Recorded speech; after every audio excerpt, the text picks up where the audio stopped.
Welcome, traveler, to a mystery that haunted scholars for centuries. Imagine an empire so powerful it made the mighty pharaohs of Egypt tremble, yet so thoroughly erased from history that for thousands of years humanity forgot it ever existed. Until 1906, the Hittites were little more than a footnote in ancient texts, a name whispered in biblical passages that many dismissed as legend. Then archaeologists began digging into the windswept plateau of central Anatolia, and what they uncovered rewrote everything we thought we knew about the ancient world. Here, where golden grasses bend beneath endless skies and gray limestone cliffs rise from the earth, a civilization once commanded an empire stretching from the shores of the Aegean to the deserts of Syria.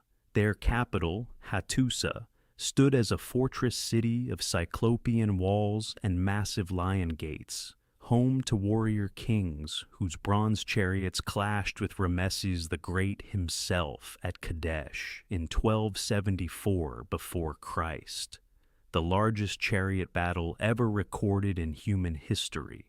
This is the complete story of the Hittites, and I will guide you through every chapter of their remarkable journey. We begin around 2,000 years before Christ, when Indo-European migrants descended through mountain passes into a land already ancient, settling among the indigenous Hattitian people.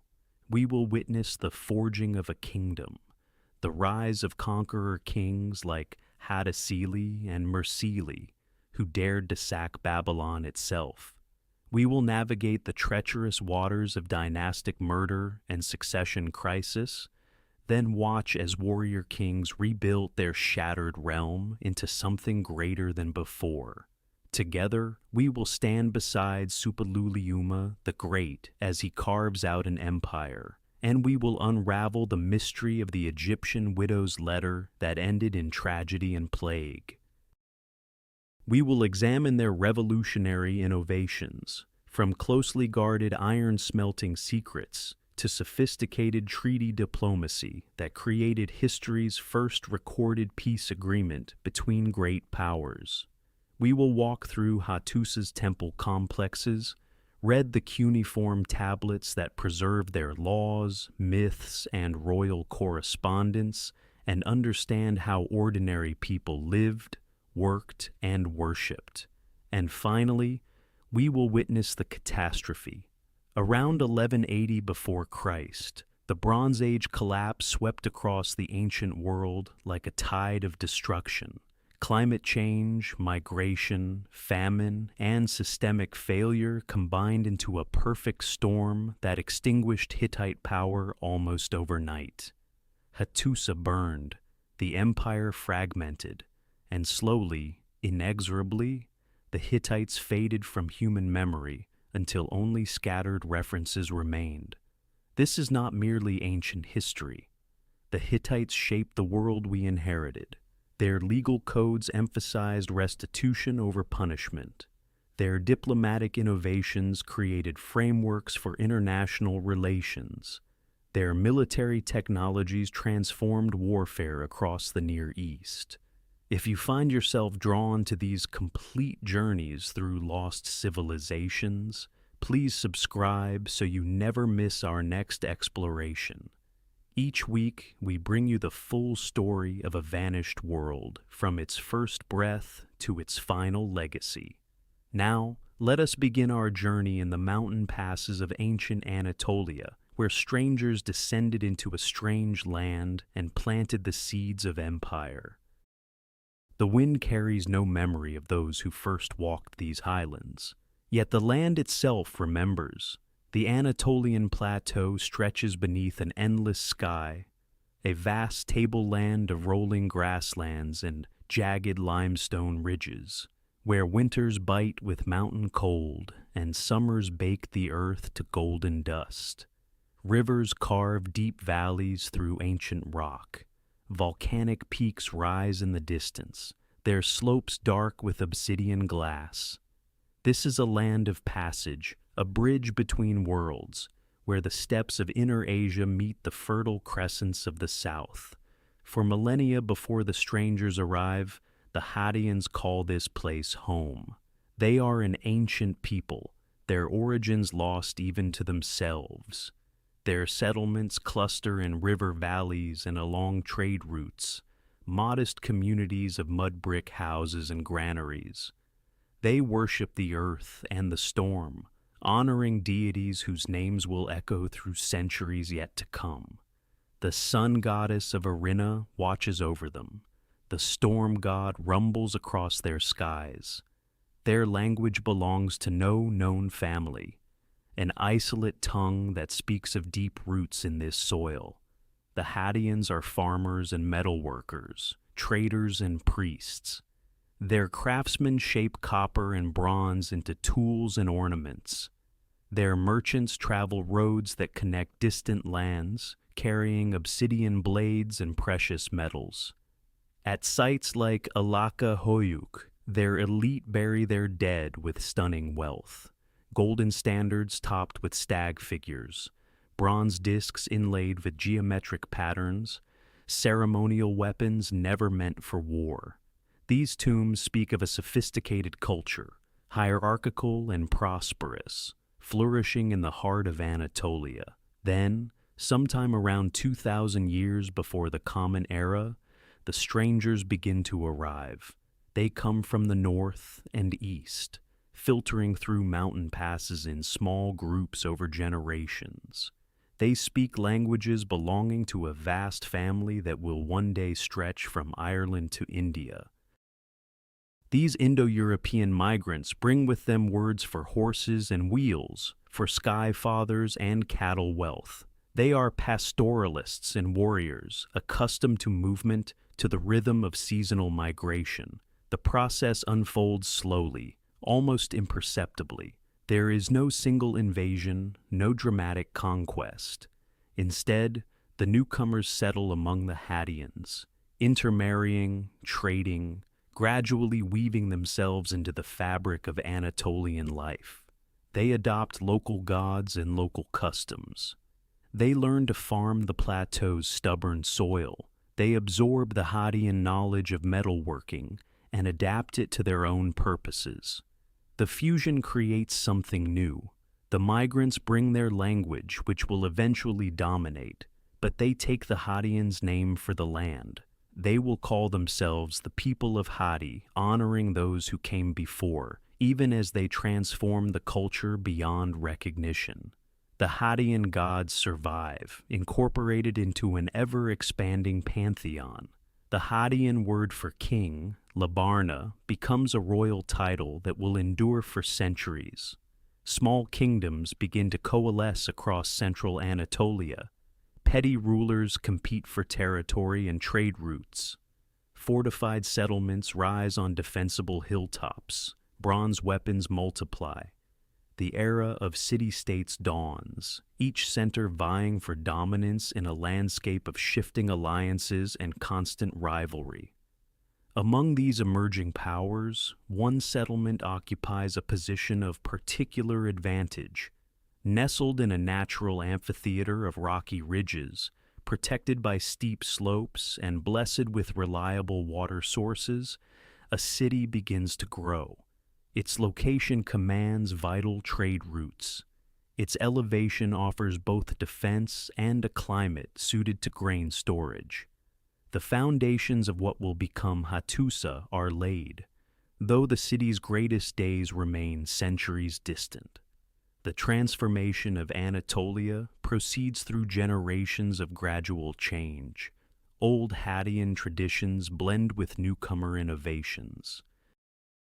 Agricultural techniques adapt to new crops and new tools. Religious practices evolve, synthesizing indigenous beliefs with imported concepts. A hybrid culture emerges, neither purely Hattian nor purely Indo-European, but something uniquely Anatolian.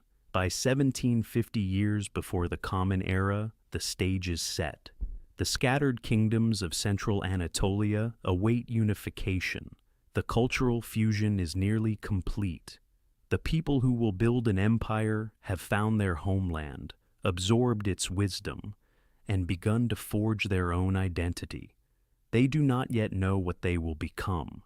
They cannot imagine the battles they will fight, the treaties they will sign, the monuments they will raise. They know only that this harsh and beautiful plateau is now their own.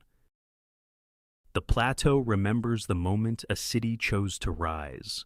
Among the scattered settlements dotting central Anatolia, one location possesses advantages that ambitious rulers cannot ignore. A rocky promontory rises above surrounding valleys, its natural defenses carved by millennia of wind and water. Springs bubble from limestone depths, promising water even in drought. The site commands views across trade routes linking east to west, north to south. Here, around 1750 years before the Common Era, the foundations of Hattusa begin to take shape. The location seems almost designed for dominion. Steep cliffs guard the northern approaches. Deep gorges slice through bedrock on the eastern flanks. Only from the south can armies approach with ease, and even there, the terrain favors defenders. Whoever controls this promontory controls movement across the central plateau. Whoever holds these springs holds life itself in a land where summer heat bakes the earth to dust. Early construction follows the contours of the land. Builders work with the rock rather than against it, incorporating natural outcrops into defensive walls. Cyclopean masonry begins to rise. Massive limestone blocks fitted together with precision that will endure 30 centuries. The lower city spreads across gentler slopes, housing workshops, granaries, and the dwellings of common folk. Above, on the highest ground, the first royal structures claim the most defensible terrain. The kings who rule from this emerging capital remain shadowy figures. Their names survive only in fragments, their deeds recorded imperfectly by later chroniclers. Yet their ambitions manifest in stone and bronze. They gather warriors, forge alliances, and begin the slow process of absorbing neighboring territories. The hybrid culture born from Hattitian and Indo-European fusion now crystallizes into something recognizably Hittite. Religious architecture rises alongside military fortifications. Temples to storm gods and earth goddesses anchor the spiritual landscape. Priests perform rituals blending indigenous traditions with imported practices. The sacred and the political intertwine, each reinforcing the other. Kings derive legitimacy from divine favor, and temples receive royal patronage in return. Administrative systems grow more sophisticated. Clay tablets record transactions, inventories, and royal decrees. Scribes adapt cuneiform writing to capture the Hittite language, creating archives that will one day reveal this civilization to modern scholars. Bureaucracy enables expansion, allowing rulers to manage territories beyond their immediate sight. Trade networks converge on the growing capital, copper from the mountains, tin from distant lands, textiles from Syrian workshops, grain from fertile lowlands. Merchants speak multiple languages, navigating between cultures. Wealth accumulates, funding further construction, larger armies, grander ambitions. The plateau winters test every settlement, but Hattusa's granaries bulge with surplus. Its walls shelter thousands. Its springs never fail. The city grows not through accident, but through deliberate choice, each generation adding to what predecessors began.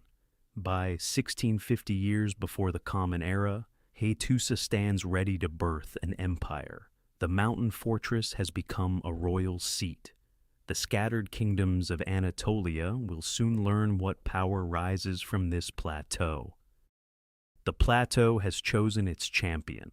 Around 1650 years before the Common Era, A king emerges whose ambitions stretch far beyond mountain fortresses and highland valleys. Hattusa, whose name means man of Hattusa, transforms a regional power into something the ancient world has never witnessed from these highlands, an empire of conquest. The campaigns begin with calculated precision. Hattusa's armies descend from the Anatolian plateau toward the wealthy cities of northern Syria. Bronze weapons gleam in the hands of disciplined warriors. Chariots thunder across plains that have never felt Hittite wheels. The king leads from the front, his presence inspiring soldiers who march farther from home than any Hittite army before them. Alalak falls. Urshu falls. Cities that once traded freely with Mesopotamian powers now pay tribute to Hattusa. The wealth flowing northward into the highland capital exceeds anything previous generations imagined. Syrian silver, Lebanese cedar, craftsmen skilled in arts unknown on the plateau. Each conquest feeds the next, funding larger armies, better equipment, grander ambitions. The annals carved in stone record these triumphs with brutal honesty. Hattusa dictates his own history, the first Hittite king to leave extensive written records. His words reveal a ruler of remarkable self-awareness, acknowledging setbacks alongside victories. Cities rebel, allies betray, family members plot. Yet the campaigns continue, year after year, pushing Hittite power into regions that had looked toward Babylon and Egypt, never toward the Anatolian highlands. The king's health fails before his ambitions do. Hattusa adopts his grandson Mursili as heir, passing the torch to a young man who will carry Hittite arms even farther. The old conqueror dies around 1590 years before the Common Era, leaving an empire stretching from the Black Sea approaches to the Syrian plains. Mursili inherits more than territory. He inherits momentum, an army tested in decades of warfare, and a kingdom that has tasted the wealth of conquest. The young king proves worthy of his grandfather's legacy. His gaze turns toward the greatest prize imaginable, Babylon itself. The campaign of 1595 years before the Common Era represents audacity beyond measure. Hittite forces march over 1,600 kilometers from Hattusa, crossing mountains, rivers, and hostile territories. They follow the Euphrates southward, passing through lands no Hittite army has ever seen. The logistics alone stagger comprehension. Supplies, reinforcements, communication across distances that swallow entire kingdoms. Babylon, the legendary city of Hammurabi, the cultural heart of Mesopotamia, falls to highland warriors from Anatolia. Mursili's soldiers breach walls that have stood for centuries.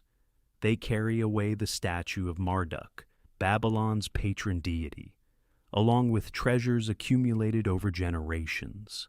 The symbolic weight exceeds even the material plunder. A power from the distant plateau has humbled the greatest city in the known world. The return journey proves as remarkable as the conquest. Hittite forces withdraw northward, their carts heavy with Babylonian gold. They leave behind a power vacuum that Kassite rulers will eventually fill. Babylon will recover, but the message echoes across the ancient Near East. Hattusa commands respect from the mightiest kingdoms. Yet, triumph carries seeds of tragedy. Mursili returns to a court seething with conspiracy. His own relatives, perhaps jealous of glory they did not share, plot against the young conqueror. The king who sacked Babylon falls to assassination, murdered by members of his own family. The dynasty that Hattusa built threatens to consume itself in blood. The palace at Hattusa witnesses scenes of horror. Succession becomes a matter of daggers and darkness rather than orderly inheritance. The empire that 2 generations of warrior kings constructed teeters on the edge of collapse. Provincial governors sense weakness. Subject peoples test their chains.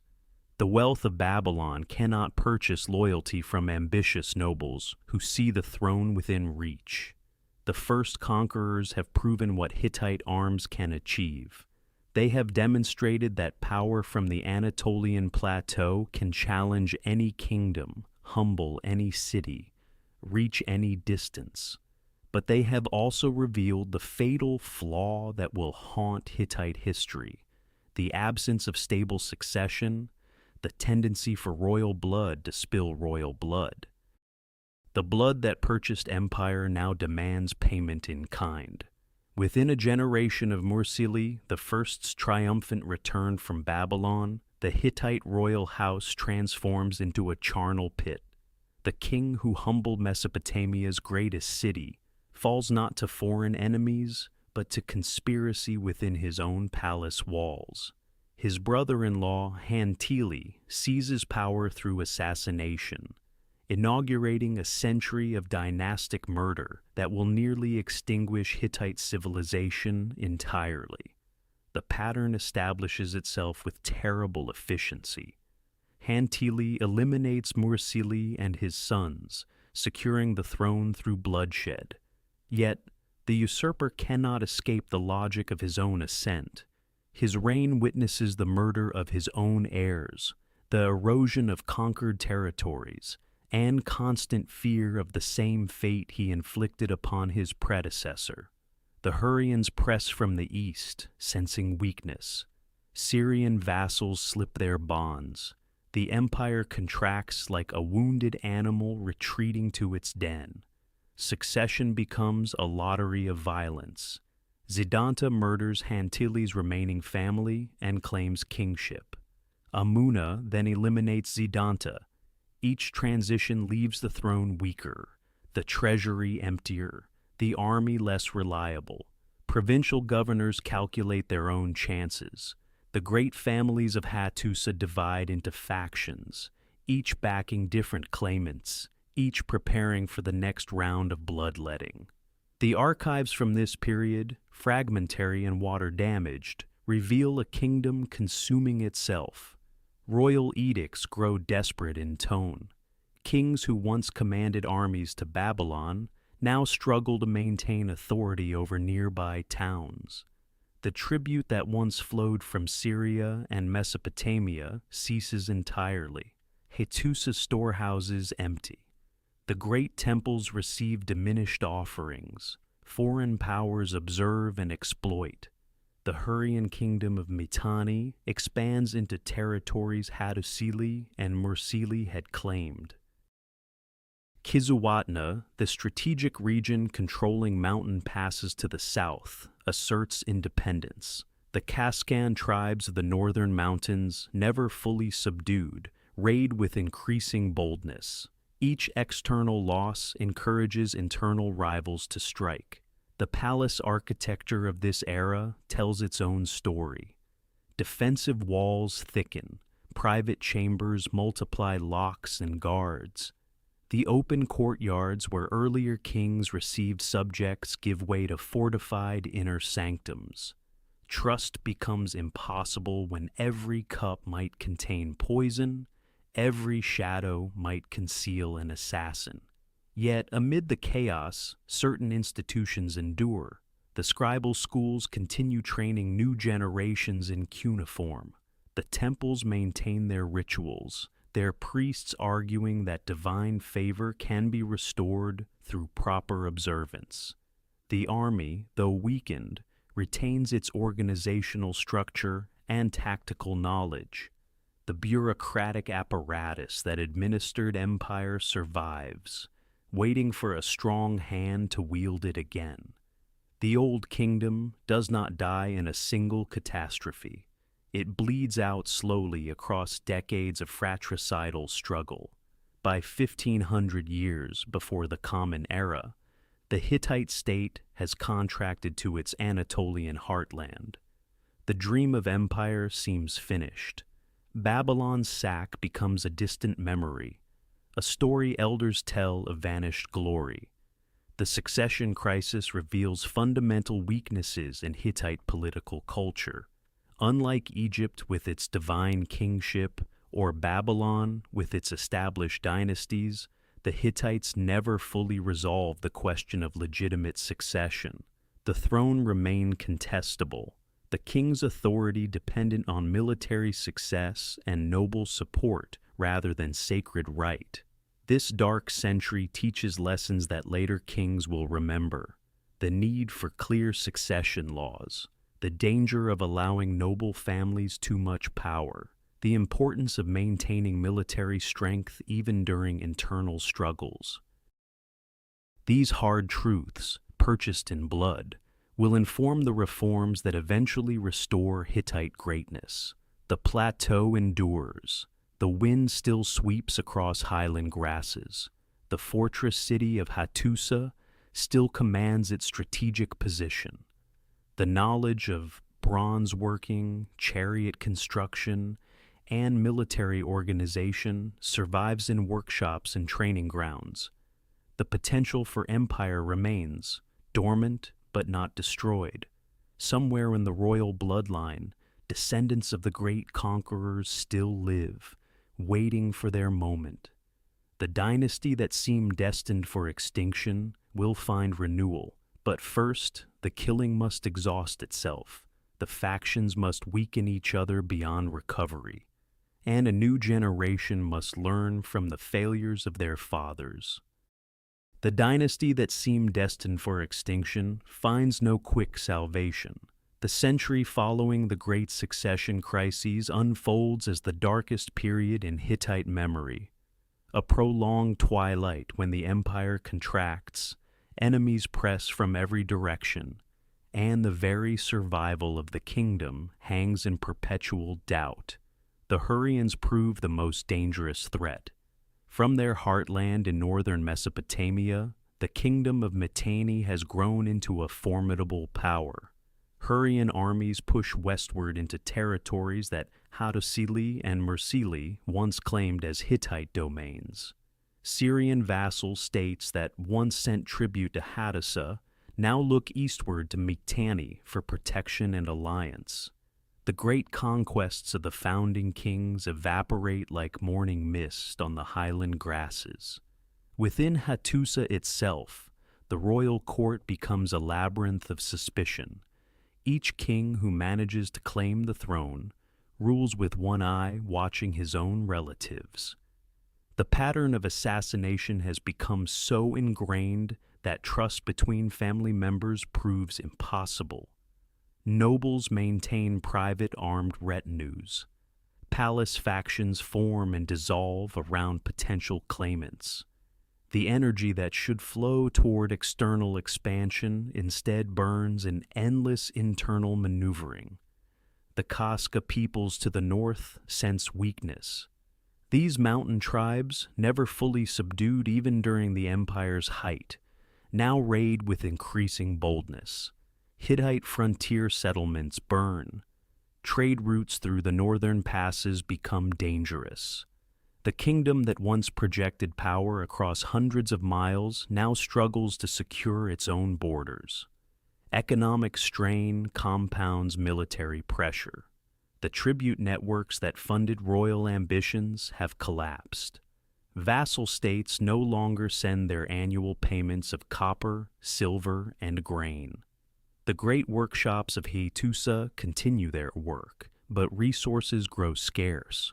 Bronze weapons still emerge from skilled hands, but fewer hands remain to wield them. Yet within this darkness, something crucial develops. The repeated failures of violent succession force a gradual recognition that the kingdom cannot survive without institutional reform. The very desperation of the situation creates space for new thinking about kingship, legitimacy, and the relationship between ruler and ruled. Scribes in the temple archives begin compiling records of past disasters. The murders, the betrayals, the foreign invasions that followed internal weakness all find their way onto clay tablets. This institutional memory serves a purpose beyond mere record-keeping. Future kings will study these accounts, learning what patterns of behavior lead to catastrophe. Religious authorities gain influence during the crisis. When military power falters, the temples offer continuity. Priests maintain the rituals that connect the Hittite people to their gods. The storm deity still receives his offerings. The sun goddess of Arina still watches over the land. These divine connections provide legitimacy that mere force cannot establish. The concept of royal obligation begins crystallizing. A king who murders his way to power and then fails to protect his people has violated something fundamental. The gods demand more than blood sacrifice. They demand competent rule, successful defense, prosperity for the kingdom. These ideas, born from bitter experience, will eventually find expression in formal proclamations and legal reforms. Diplomatic skills sharpened through necessity. Unable to defeat Mitanni militarily, Hittite kings learn the arts of negotiation, alliance building, and strategic patience. Marriages connect royal houses. Treaties establish boundaries and mutual obligations. The warrior culture that once valued only conquest begins appreciating the subtler tools of statecraft. Military organization undergoes quiet transformation. The chariot forces that proved so devastating under the early kings require constant maintenance and training. During the Dark Century, commanders develop more systematic approaches to recruitment, supply, and tactical doctrine.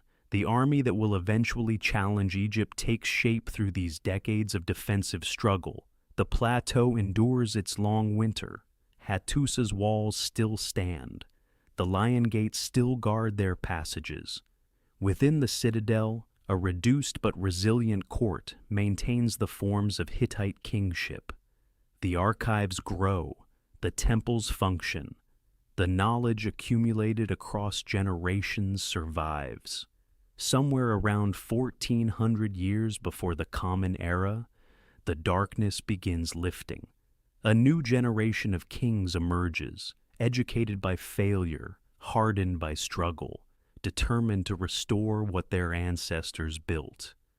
The reforms conceived during the crisis years await implementation. The Hittite Empire prepares for its greatest age. The restoration begins not with a single dramatic moment, but with the patient accumulation of strength across generations. The kings who emerge around 1400 years before the Common Era inherit a diminished realm, yet they possess something their predecessors lacked, a clear understanding of what nearly destroyed them. The military reforms conceived during the Dark Century now take concrete form. The Hittite army transforms from a seasonal levy of farmers into a professional fighting force. Standing garrisons occupy strategic fortresses year-round. Specialized units train continuously in chariot maneuver and infantry tactics. The three-man chariot crew becomes standardized. Driver, shield-bearer, and warrior armed with lance and bow. This configuration proves superior to the two-man Egyptian design, allowing sustained combat effectiveness during extended engagements. The plateau's geography, once a defensive liability requiring constant vigilance across multiple frontiers, becomes strategic advantage. Hittite commanders learn to use interior lines, shifting forces rapidly between threats. Mountain passes that once admitted invaders become choke points, where superior tactical discipline transforms numerical disadvantage into victory. The Hurrian kingdom of Mitanni, which pressed so relentlessly during the crisis years, now faces its own troubles. Egyptian expansion under the warrior pharaohs of the 18th dynasty threatens Mitanni's Syrian holdings. Caught between resurgent Hittite power and Egyptian ambition, the Hurrian Confederation begins fragmenting. Former vassals recalculate their loyalties. Hattusa itself undergoes transformation. The citadel expands. New temples rise to house the 1,000 gods of the Hittite pantheon. The archive chambers fill with tablets recording not merely administrative matters, but systematic compilations of ritual knowledge, legal precedent, and diplomatic correspondence. The scribal schools train a new generation in both Hittite and Akkadian, the diplomatic language of the age. The succession reforms instituted after the bloody purges of the Old Kingdom prove their worth. Royal princes receive military commands, administrative responsibilities, and religious duties that prepare them for kingship, while keeping them occupied and observed. The queen gains formal constitutional standing, her role in legitimizing succession clearly defined. Palace conspiracies still occur, but the mechanisms for containing them function more effectively. Trade networks severed during the crisis, years reconnect. Copper from Cyprus, tin from distant sources, gold from Egypt, lapis lazuli from Afghanistan flow through Hittite-controlled routes. The treasury fills. The workshops produce weapons and luxury goods. The economic foundation for imperial expansion solidifies. The kings of this era appear in the records as methodical builders rather than dramatic conquerors. They strengthen fortifications. They negotiate marriages with neighboring dynasties. They cultivate relationships with vassal states through careful balance of threat and reward. The diplomatic correspondence reveals sophisticated understanding of international relations, the careful management of prestige and obligation that maintains alliance networks. Religious reform accompanies political consolidation. The 1,000 gods of the Hittite realm require systematic organization. Temple hierarchies clarify. Festival calendars standardize. The great seasonal celebrations that unite the realm under royal religious leadership become more elaborate, their rituals more precisely defined in written protocols. By 1350 years before the Common Era, the transformation nears completion. The Hittite kingdom has become something new, a centralized military state with professional army, efficient administration, and coherent ideology. The vassal system that will characterize the empire takes recognizable form. Subject kingdoms retain internal autonomy but provide military contingents, tribute, and diplomatic subordination. The stage stands prepared for the greatest of Hittite kings. Suppiluliuma, whose name will echo through ancient Near Eastern history, rises through the military ranks during these decades of consolidation. The army he will lead into Syria, the administration he will employ to govern conquered territories, the diplomatic traditions he will manipulate with unprecedented skill, all take shape during this period of patient reconstruction. The warrior kings have forged their instrument. The empire awaits its architect. The architect of empire arrives at precisely the moment his instrument stands ready. Suppiluliuma ascends the Hittite throne around 1344 years before the Common Era, inheriting the professional military machine and efficient administration that generations of warrior kings have painstakingly constructed. What follows over the next 2 decades transforms the regional power of central Anatolia into the dominant force of the ancient Near East. The new king wastes no time demonstrating his intentions. His gaze turns immediately towards Syria, where the crumbling Mitanni kingdom has long blocked Hittite expansion into the wealthy trade networks connecting Mesopotamia, Egypt, and the Mediterranean coast. The Mitanni, once the supreme power of the region, now suffer from internal succession disputes and Egyptian diplomatic abandonment. Suppiluliuma recognizes vulnerability when he sees it. The First Syrian campaign unfolds with methodical precision. Hittite armies descend from the Taurus mountain passes, sweeping through territories that have never known Anatolian overlordship. City after city falls or submits. The strategic genius lies not merely in military conquest, but in the diplomatic architecture that follows. Suppiluliuma installs loyal vassals, arranges dynastic marriages, and constructs a network of obligations that transforms temporary occupation into permanent empire.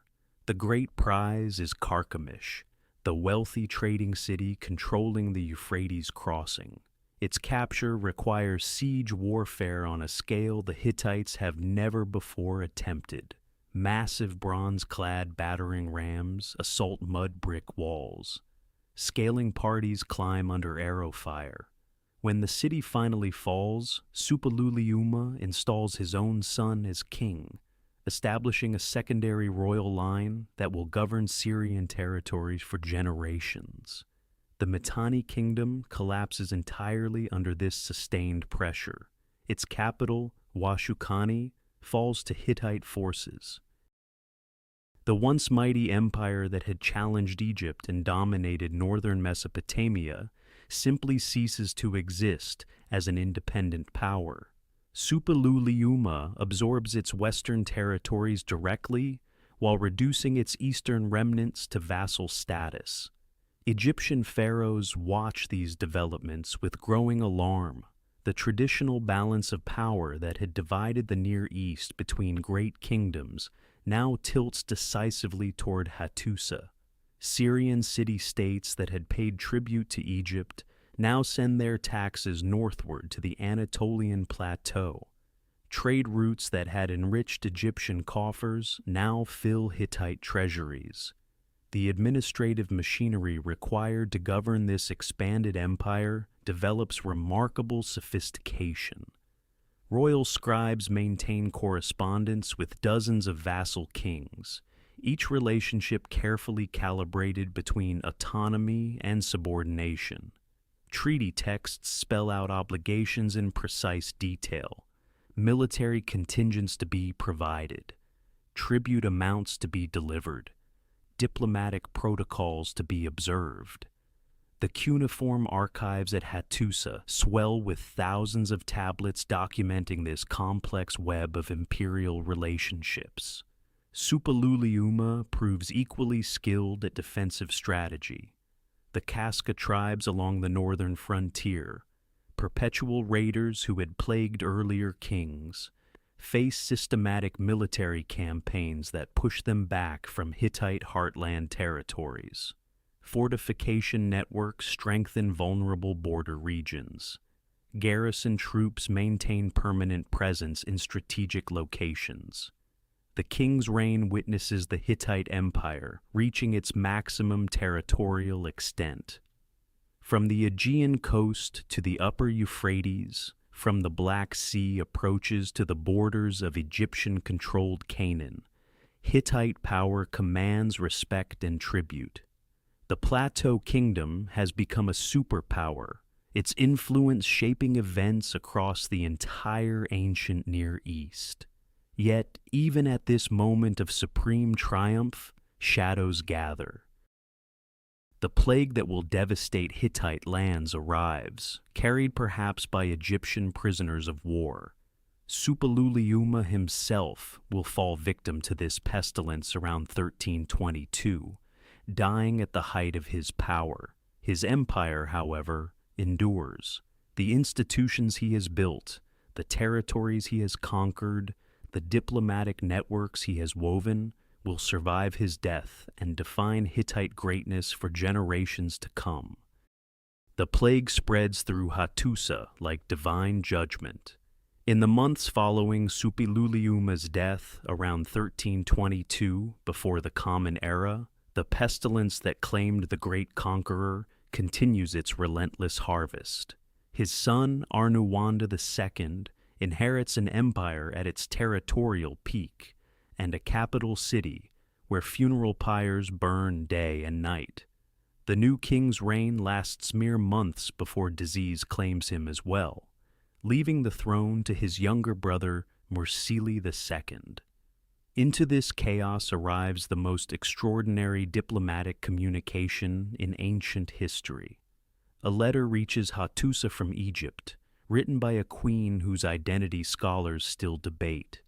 She calls herself Dahamunzu, an adaptation of the Egyptian title meaning the king's wife. Her husband, likely the young pharaoh Tutankhamun, has recently died. Her words, preserved in Hittite archives, carry desperate urgency. She has no son. She refuses to marry a servant. She asks Suppiluliuma to send one of his sons to become her husband and Egypt's king. The Hittite court receives this message with profound suspicion.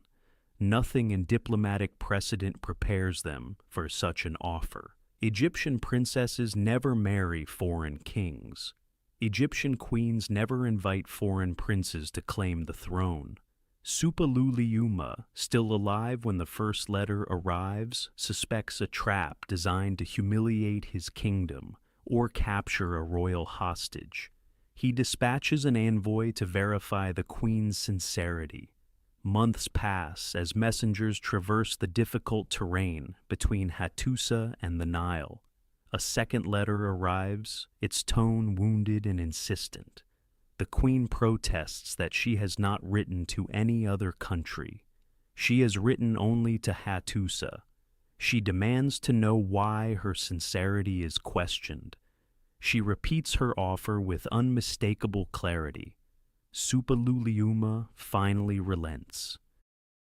He selects his son, Zananza, a prince whose name suggests he was not among the eldest, but whose qualities apparently suited this unprecedented mission. The young man departs for Egypt, carrying hopes of a union that would have transformed the ancient world. A Hittite prince on the throne of the pharaohs would have created a superpower spanning from the Aegean to Nubia. Zananza never reaches his bride. Somewhere along the route, likely in Egyptian-controlled territory, the prince is murdered. The circumstances remain obscure even in Hittite records, but suspicion falls immediately upon Egyptian court factions opposed to foreign rule. Some scholars implicate the general Horemheb, who would eventually claim the throne himself. Others suggest the Vizier I, who married the widowed queen shortly after Zananza's death. The murder ignites Hittite fury. Mursili II, now king, launches retaliatory raids into Egyptian vassal territories. His armies drag thousands of prisoners back to Anatolia. Among these captives, the Hittites believe, travels the plague that has already devastated their homeland. The pestilence intensifies, killing tens of thousands across the empire over the following 2 decades. Mursili composes plague prayers that survive in the Hattusa archives, documents of remarkable theological sophistication. He searches Hittite records for sins that might have provoked divine wrath. He discovers that his father broke a treaty with Egypt, and he wonders if this violation brought the pestilence. He confesses sins he may not have committed, seeking any path to divine forgiveness. The widow's letter episode reveals the precarious nature of ancient diplomacy. A genuine opportunity for peaceful union between the era's 2 greatest powers dissolves into murder, war, and biological catastrophe. The plague prayers show a king wrestling with cosmic injustice, seeking meaning in suffering that defies explanation. The Egyptian queen disappears from history after Zananza's death. Her letters survive only because Hittite scribes copied them into their archives, preserving words that Egyptian records never mention. This silence speaks to the scandal her actions represented, a queen who nearly delivered Egypt to foreign rule. The chariot emerges from the Anatolian highlands as the supreme instrument of Hittite power. Understanding this weapon system requires examining not merely the vehicle itself, but the entire military infrastructure that transforms bronze, wood, leather, and horseflesh into battlefield dominance across the ancient Near East. The Hittite war chariot differs fundamentally from its Egyptian counterpart. Where Egyptian chariots carry two warriors and emphasize speed and archery, Hittite designs accommodate three combatants: a driver, a shield bearer, and a warrior armed with spear or javelin. This heavier configuration sacrifices some maneuverability for shock power. The additional crew member provides defensive capability, allowing the primary fighter to focus entirely on offense while protected by his companion's shield. Construction demands specialized knowledge passed through generations of craftsmen. The wheel alone represents engineering mastery. 6 spokes radiate from a central hub, each carefully shaped from seasoned wood, bent and fitted with precision that determines whether the chariot survives combat or shatters at the crucial moment. Leather bindings reinforce joints. Bronze fittings protect vulnerable points. The axle placement toward the rear of the platform allows the horses to bear more weight, enabling that third crew member without overburdening the animals. The horses themselves constitute strategic resources. Breeding programs maintained across the empire produce animals combining strength with endurance. Training regimens preserved in cuneiform tablets detail exercise schedules, feeding protocols, and conditioning methods spanning months of careful preparation. A chariot horse represents years of investment before ever seeing battle. Military organization extends far beyond chariot forces. The Hittite army integrates infantry formations, garrison troops, and allied contingents into coordinated operational systems. Infantry carries bronze-tipped spears, curved sickle swords, and shields of leather stretched over wooden frames.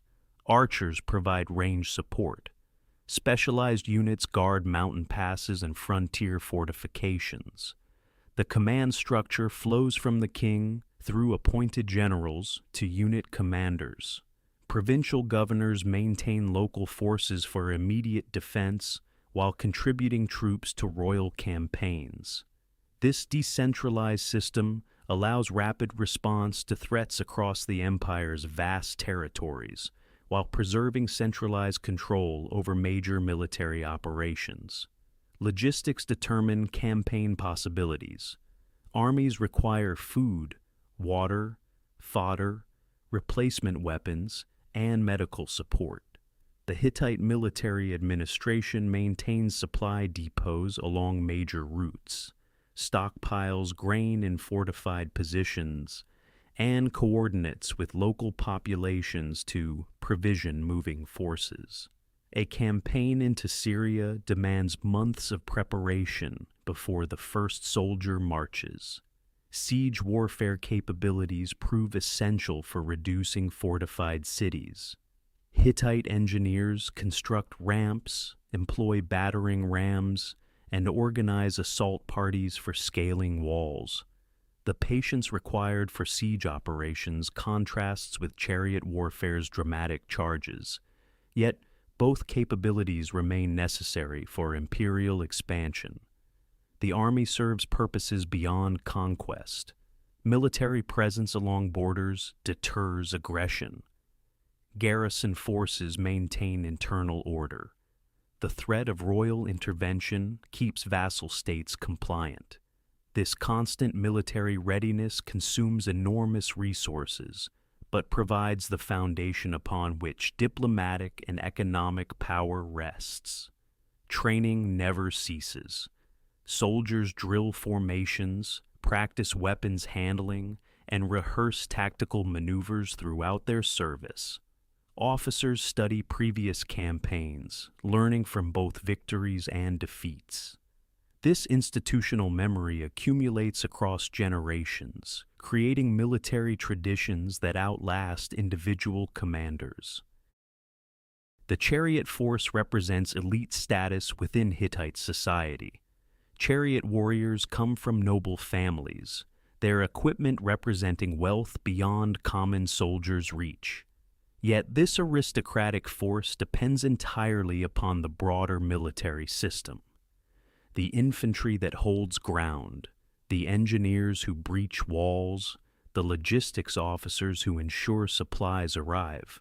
Together, these elements create the military instrument that projects Hittite power from the Aegean to the Euphrates, enabling the diplomatic and economic achievements that define imperial civilization. The diplomatic architecture that Suppiluliuma constructed begins fracturing within a generation of his death. The Syrian vassal states he bound to Hittite allegiance through conquest and treaty watch carefully as plague weakens the imperial center. Egypt, recovering from the Amarna period's disruptions, reasserts ambitions and territories the Hittites now consider their own. The road to Kadesh stretches across decades of mounting tension, broken agreements, and calculated provocations that make eventual confrontation inevitable. Mursili II, Suppiluliuma's son, spends much of his reign managing the plague's aftermath, while suppressing rebellions that erupt across the empire's periphery.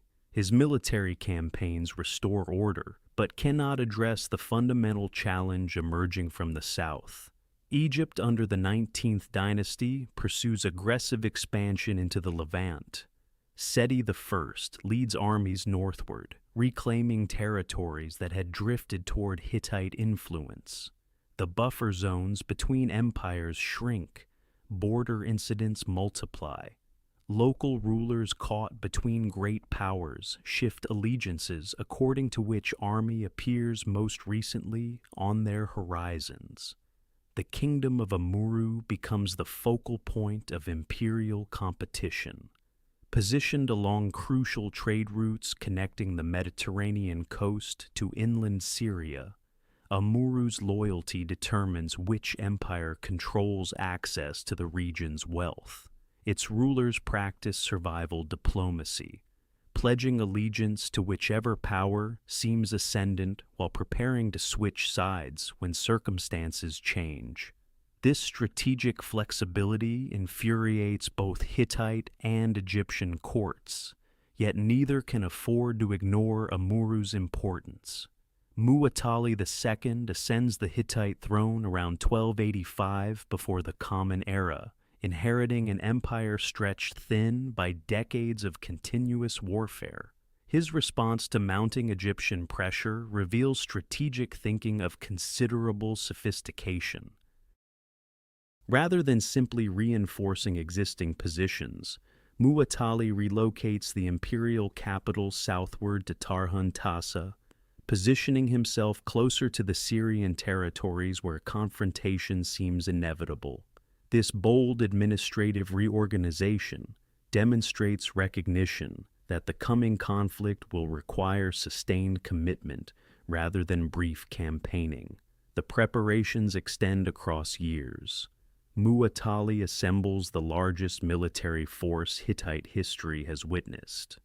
Beyond the empire's own chariot divisions and infantry regiments, he summons contingents from vassal states throughout Anatolia and northern Syria.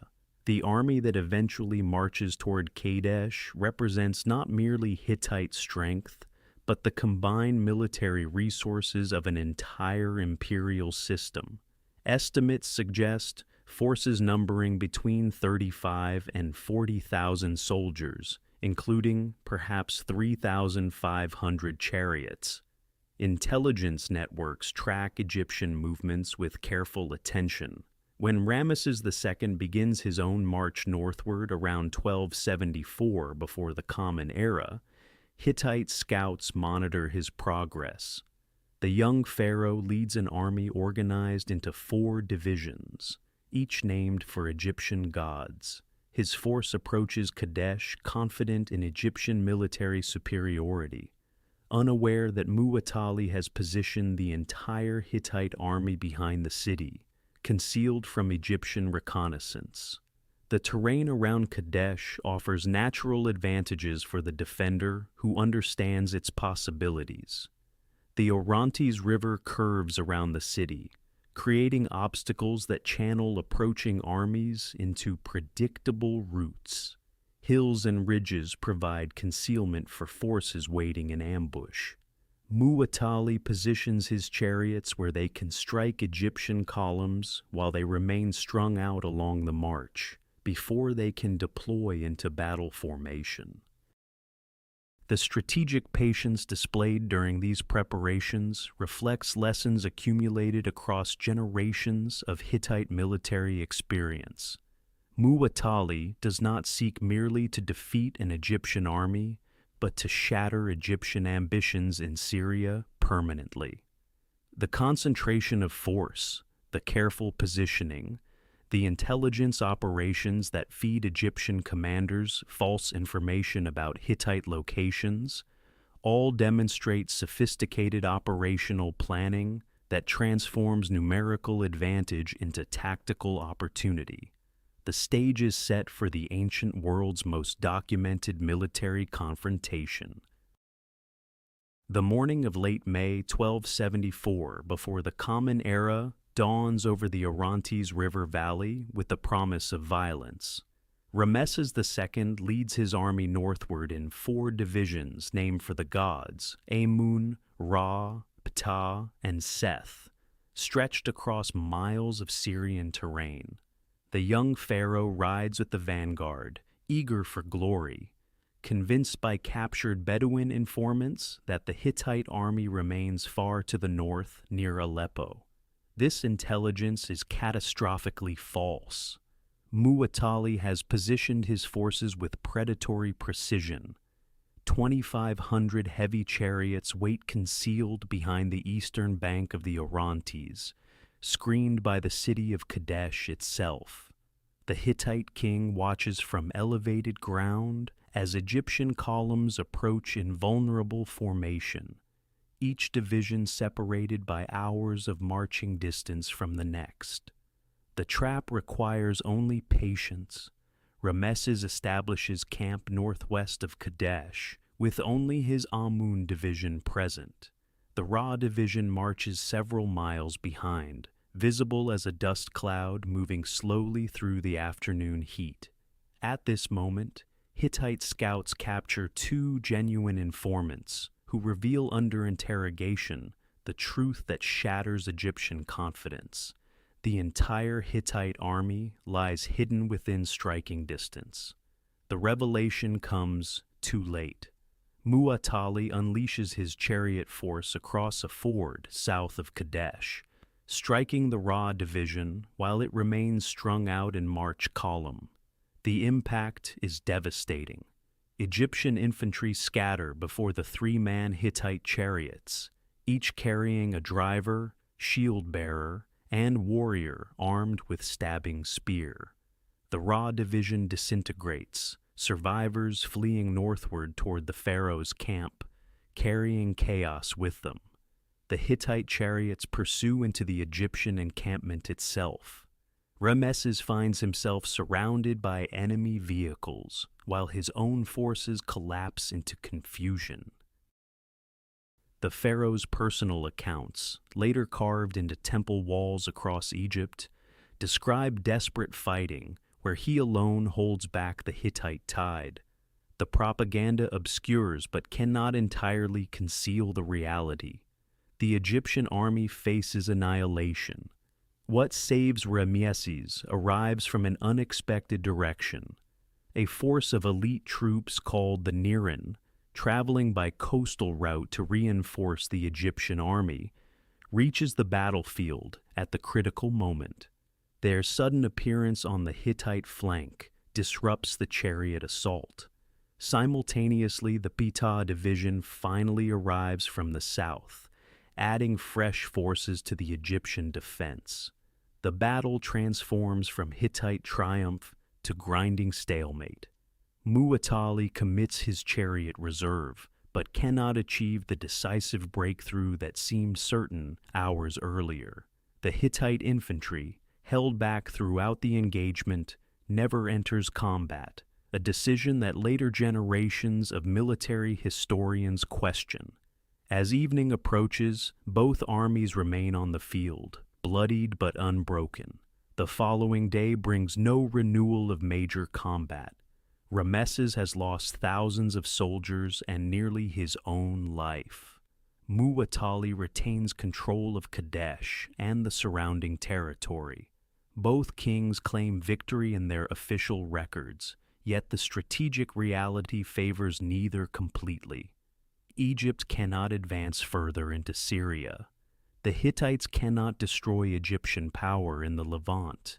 The battle's true significance emerges not from its inconclusive military outcome, but from its diplomatic consequences. For 15 years following Kadesh, Hittite and Egyptian forces skirmish across Syrian borderlands without achieving decisive advantage. The exhaustion of perpetual conflict eventually drives both powers toward negotiation rather than conquest.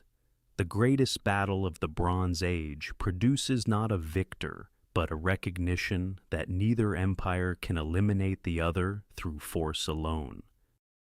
The exhaustion settles over both empires like dust after battle. 15 years of intermittent warfare following Kadesh drain treasuries, consume armies, and yield nothing but stalemate. The Hittite throne passes from Mu'attali II to his son Urhi-Teshub, then through coup to Hattusili III around 1267 before the Common Era. This new king inherits an empire stretched thin by endless conflict, threatened by Assyrian expansion in the east, and desperate for stability.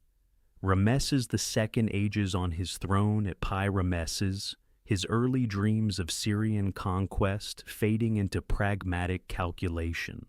The pharaoh who once charged Hittite lines at Kadesh now recognizes that Egyptian security requires accommodation rather than annihilation. Both rulers arrive independently at the same conclusion. Perpetual war serves neither power while strengthening their mutual enemies. The diplomatic revolution begins with messenger exchanges across the contested Syrian borderlands. Scribes in Hattusa draft proposals in Akkadian, the international language of Bronze Age diplomacy. Egyptian officials respond with counter-proposals. Years of negotiation refine terms acceptable to both proud monarchies. The process requires unprecedented compromise from rulers who style themselves as universal sovereigns, chosen by their respective gods. The treaty emerges in 1259 before the Common Era as the most sophisticated diplomatic document the ancient world has yet produced. Silver tablets carry the official text, one version composed in Hattusa, another in Pi-Ramesses. Both versions survive in fragmentary form, allowing modern scholars to reconstruct the complete agreement. The Egyptian copy, inscribed on temple walls at Karnak, preserves hieroglyphic testimony to this revolutionary peace. The treaty structure reveals remarkable diplomatic sophistication. Opening sections establish the historical relationship between the two powers, acknowledging previous conflicts while emphasizing the new era of friendship. Both kings pledge eternal peace between their lands, binding not only themselves, but their descendants and successors. The agreement explicitly prohibits either party from attacking the other's territory or supporting enemies of the treaty partner. Mutual defense clauses transform former enemies into allies. Should external powers attack either Egypt or Hatti, the other pledges military assistance. This provision targets the rising Assyrian threat that concerns Hattusili deeply, while offering Ramesses security against potential Mediterranean challengers. The treaty creates a defensive alliance spanning from the Nile to the Anatolian highlands.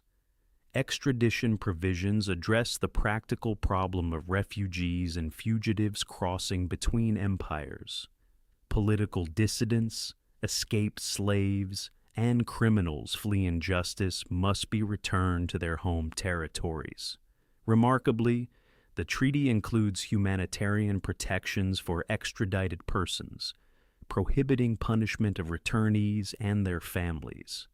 This clause suggests sophisticated legal thinking about individual rights within interstate agreements. The divine witnesses enumerated in the treaty reveal the religious foundations of Bronze Age diplomacy. Hittite storm gods and Egyptian solar deities jointly guarantee the agreement.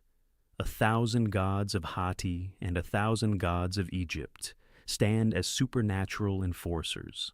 Curses threaten violators with divine punishment, while blessings promise prosperity to those who honor the peace. Queen Puduhepa of Hatti emerges as a crucial diplomatic actor in the treaty process. Her correspondence with Ramesses and his queens demonstrates that Hittite royal women wielded genuine political authority. Puduhepa negotiates directly on matters of state, her seal appearing alongside her husband's on official documents. The peace represents not merely an agreement between kings, but between royal households. The treaty's ultimate seal comes through royal marriage. Hattusili's daughter travels to Egypt around 1245 before the Common Era, becoming a wife of the aging Ramesses. Egyptian records celebrate her arrival with elaborate ceremony, renaming her with an Egyptian title. This dynastic union transforms the abstract treaty into personal family connection, binding the two royal houses through blood and marriage. The peace endures for generations. No major conflict erupts between Egypt and Hatti for the remainder of both empires' existence. Trade flourishes across formerly contested territories. Diplomatic correspondence flows regularly between capitals. The treaty establishes a model for international relations that influences subsequent Near Eastern diplomacy for centuries. The capital rises from the Anatolian plateau like a stone crown upon the earth itself. Hattusa, seat of Hittite power for over 4 centuries, reaches its greatest magnificence during the decades following the Egyptian peace. The city that diplomats from distant lands now visit represents not merely administrative convenience, but cosmic order made manifest in limestone and bronze. The approach reveals defensive engineering of staggering ambition. Walls stretch for more than 6 kilometers around the upper and lower cities, constructed from massive cyclopean blocks, fitted without mortar, yet standing firm against siege and earthquake alike. Towers punctuate these ramparts at regular intervals, creating overlapping fields of fire for archers defending against any assault. The fortifications incorporate an innovation unique to Hittite military architecture, tunnels passing beneath the walls, allowing defenders to launch surprise sorties against besieging forces. The gates themselves proclaim imperial ideology through monumental sculpture. The Lion Gate presents 2 massive carved beasts flanking the entrance, their stone muscles tensed in eternal vigilance. The Sphinx Gate displays hybrid creatures combining human and animal forms, guardians drawn from the symbolic vocabulary of multiple Near Eastern traditions. The King's Gate features a warrior figure in high relief, armed and armored, representing divine protection over all who enter under royal authority. Within these walls, the city divides into distinct functional zones. The lower city spreads across gentler terrain, housing workshops, storage facilities, and residential quarters for craftsmen, merchants, and lesser officials. Streets follow irregular patterns adapted to natural topography, creating neighborhoods clustered around small shrines and communal wells. Archaeological evidence reveals dense occupation, with houses sharing walls and courtyards in patterns suggesting extended family compounds. The upper city climbs toward the southern heights, where the Great Temple dominates the sacred landscape. This massive complex, dedicated to the storm god and sun, goddess, encompasses over 14,000 square meters, making it among the largest religious structures in the Bronze Age world. Surrounding storerooms contain thousands of ceramic vessels for temple offerings, their contents sustaining both divine cult and priestly establishment. The temple architecture embodies Hittite religious concepts. Unlike Egyptian temples with their progression toward hidden inner sanctuaries, Hittite sacred spaces incorporate windows, allowing divine statues to gaze outward upon their worshippers. The gods do not hide from humanity, but actively observe and participate in the world they govern. Beyond the Great Temple, the upper city contains more than 30 additional temples, earning Hattusa its reputation as a city of 1,000 gods. This proliferation reflects Hittite religious tolerance and syncretism. Conquered peoples brought their deities into the imperial pantheon, their cults receiving official recognition and state support.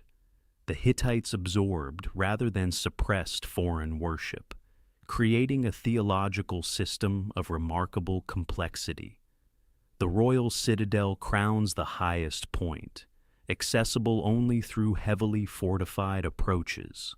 Here the great king conducts state business, receives foreign ambassadors, and performs rituals binding heaven to earth. Administrative buildings house the scribal establishment, responsible for maintaining the vast cuneiform archives that document every aspect of imperial governance. These archives reveal bureaucratic sophistication rivaling any ancient state. Treaties, land grants, legal decisions, religious calendars, diplomatic correspondence, and inventory lists survive in their thousands. Multiple languages appear in these records, reflecting the empire's multicultural character. Scribes trained in Akkadian cuneiform adapted the system for writing Hittite, Luwian, Hurrian, and other tongues spoken within imperial borders. The water system demonstrates practical engineering matching the city's monumental ambitions. Cisterns carved into bedrock collect seasonal rainfall. Channels direct runoff into storage pools. Springs outside the walls feed aqueducts bringing fresh water into the urban core. These systems sustain a population estimated between 40 and 50,000 during peak occupation. Hattusa functions as both practical capital and sacred landscape, where administrative efficiency serves divine order and royal power reflects cosmic harmony. The clay tablets emerge from the earth in their thousands, each one a frozen voice from the Bronze Age. Within the archives of Hattusa, scribes preserve the administrative, religious, and diplomatic memory of an empire across 4 centuries. These cuneiform collections represent one of the ancient world's most significant literary discoveries, revealing not merely what the Hittites did, but how they thought, worshipped, and understood their place among nations. The scribal profession demands years of rigorous training. Young men destined for this work begin their education in childhood, mastering the complex wedge-shaped signs that Mesopotamian civilizations developed millennia earlier. Hittite scribes adapt this borrowed system to their own Indo-European language, creating new conventions while maintaining the prestige of Akkadian for international correspondence.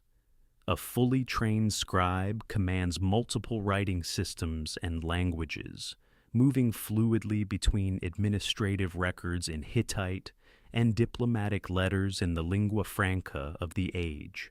The archive chambers of the Great Temple and Royal Palace contain tablets organized by subject and purpose. Treaty texts occupy dedicated storage areas, their clay surfaces impressed with royal seals guaranteeing authenticity. Religious instructions fill entire rooms, detailing the precise rituals required for each of the 1,000 gods worshipped within imperial territories. Administrative records track grain distributions, military conscriptions, and tribute payments from vassal states stretching from the Aegean coast to the Euphrates River. The languages preserved in these archives reveal the empire's multicultural complexity. Hittite itself serves as the primary administrative tongue, but scribes also record texts in Luwian, spoken across southern Anatolia and increasingly dominant in the empire's final centuries. Hurrian religious texts preserve the traditions of northern Mesopotamian peoples absorbed into Hittite territory. Hattian, the language of Anatolia's pre-Indo-European inhabitants, survives in sacred formulas and ritual incantations, whose meanings the Hittites themselves may no longer fully comprehend.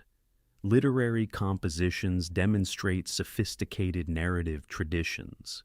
The myth of Iluyanka recounts the storm god's battle against a great serpent, a cosmic struggle requiring divine cunning and mortal assistance.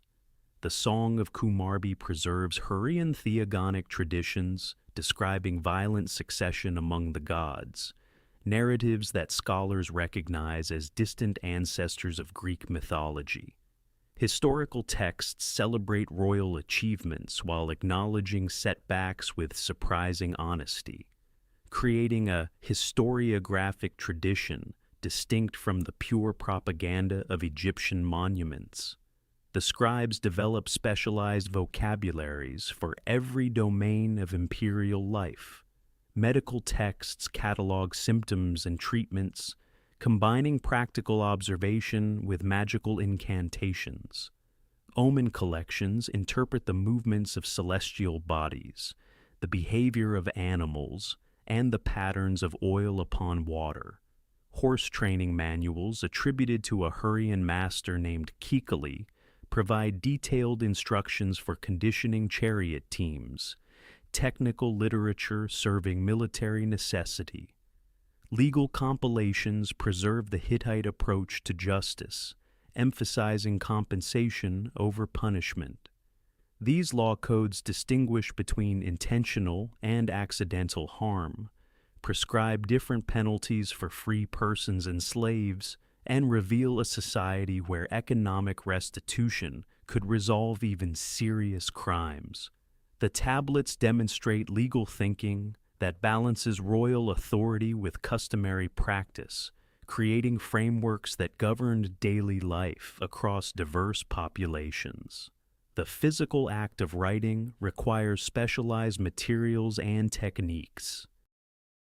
Scribes prepare clay tablets of varying sizes depending on intended content, smoothing surfaces with water before impressing signs with cut reed styluses.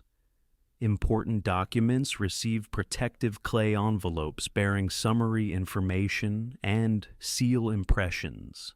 Some tablets show evidence of deliberate baking for permanent preservation, while others retain the unbaked state of working documents never intended for long-term storage.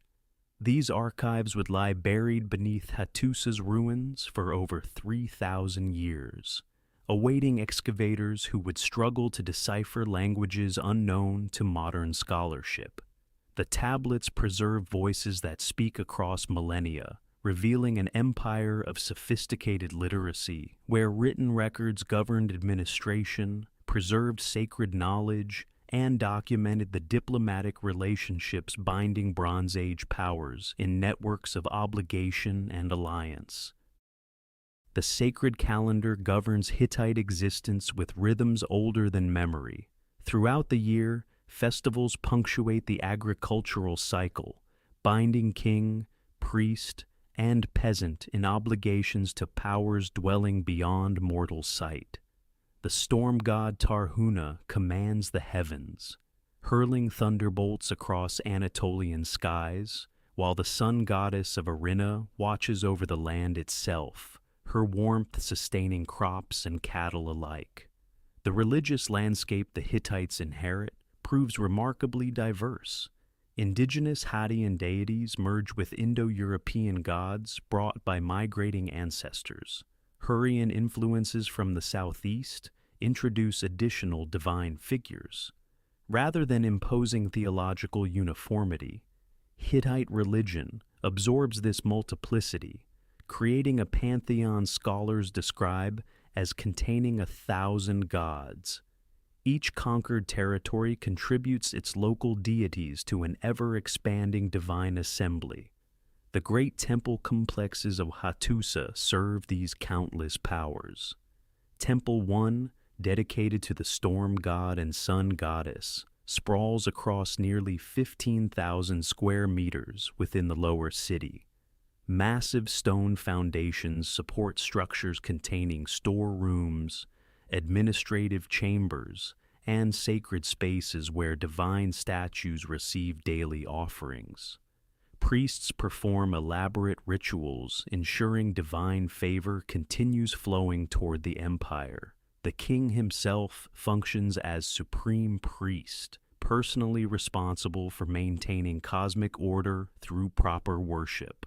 Royal calendars mandate the sovereign's presence at specific festivals throughout the year. The Purulli festival celebrates spring renewal. The Nuntariasha's festival requires the king to travel between cult centers, honoring local deities across the realm. Failure to perform these obligations risks divine anger manifesting as plague, famine, or military defeat. The rock sanctuary at Yazilikaya, carved into living stone near Hattusa, reveals the divine hierarchy in sculptural form. Two converging galleries display processions of deities moving toward a central meeting point. Male gods march from one direction, female from another. The storm god and sun goddess meet at the junction, their union symbolizing cosmic harmony. 12 running gods represent underworld powers, while the sword god emerges from the earth itself, blade forming his body. Ritual texts preserved in the archives describe ceremonies of remarkable complexity. Purification rites employ water, fire, and blood to cleanse sacred spaces and participants. Substitute rituals transfer pollution or misfortune onto animals or objects subsequently destroyed or banished. When plague strikes, priests perform elaborate ceremonies identifying which deity has been offended and prescribing appropriate appeasement. The relationship between mortals and gods operates through reciprocal obligation. Humans provide offerings, maintain temples, and perform prescribed rituals. Gods in return grant fertility, victory, and protection. This transactional theology pervades Hittite religious thought. Prayers often remind deities of past services rendered, essentially presenting divine accounts, receivable demanding payment through favorable intervention. Death initiates transformation rather than ending existence. Royal funerary rituals extend across 14 days, involving cremation, bone collection, and elaborate ceremonies ensuring the deceased monarch joins ancestral spirits. The living maintain ongoing relationships with the dead through offerings and commemorative rites. Ancestors possess power to help or harm descendants depending on whether proper honors continue. The sacred landscape extends beyond temple walls into the Anatolian terrain itself. Springs, mountains, and unusual rock formations house divine presences requiring acknowledgement. Travelers passing sacred sites pause for appropriate gestures. The empire itself becomes a religious geography, its boundaries marking the extent of properly maintained divine relationships.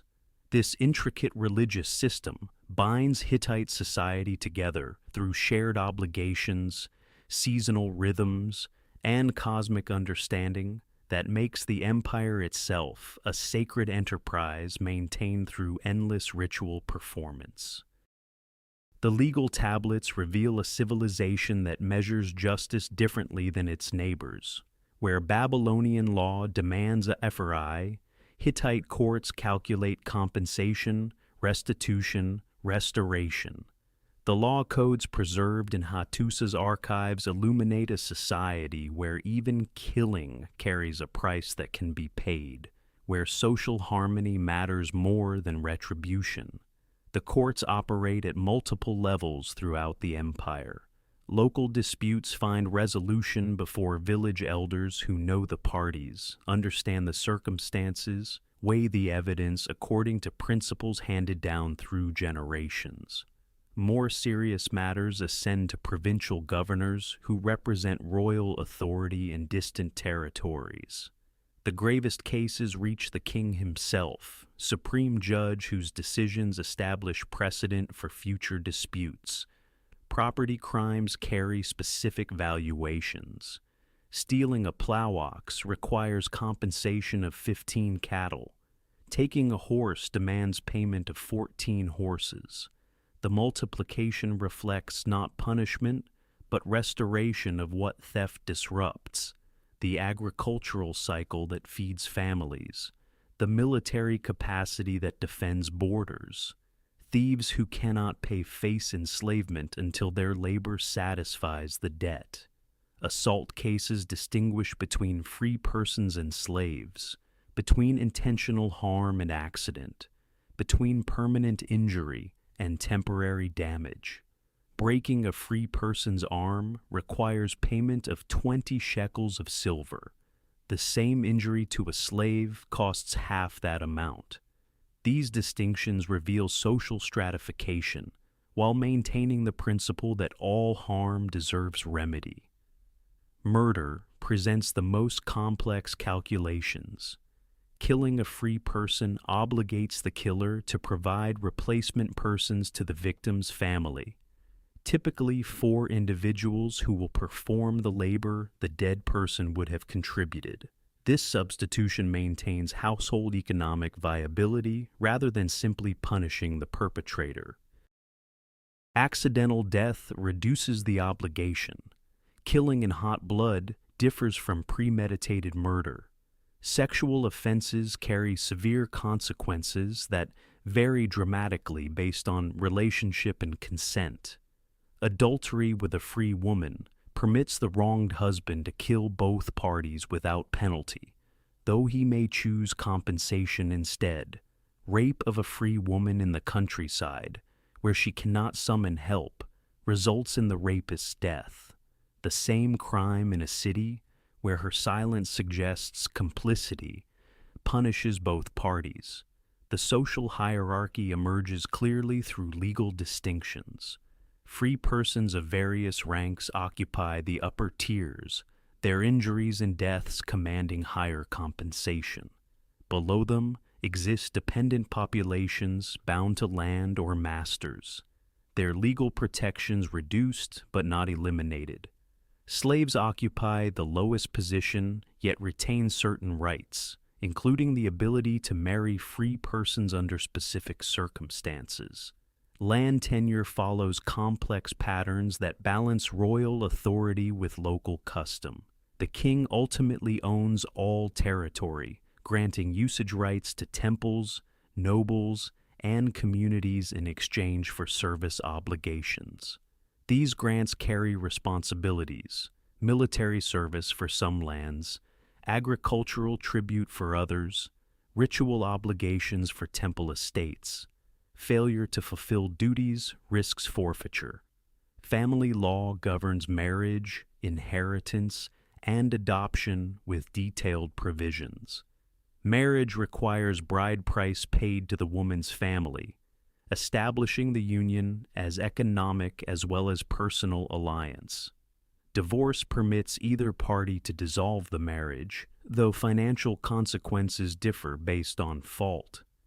Children inherit from fathers, with eldest sons receiving preferential shares, while younger siblings receive lesser portions. The courts employ various methods to establish truth when evidence conflicts. Oaths sworn before the gods carry tremendous weight, as perjury invites divine punishment. Ordeals by river test, disputed claims, the accused thrown into water where sinking indicates guilt while floating suggests innocence. Witnesses provide testimony under oath, their reliability assessed by judges who weigh credibility.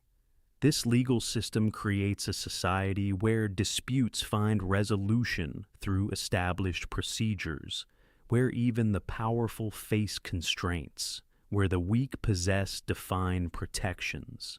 Justice in the Hittite world serves social stability above abstract principles, maintaining the relationships that allow civilization to function across the vast imperial territory.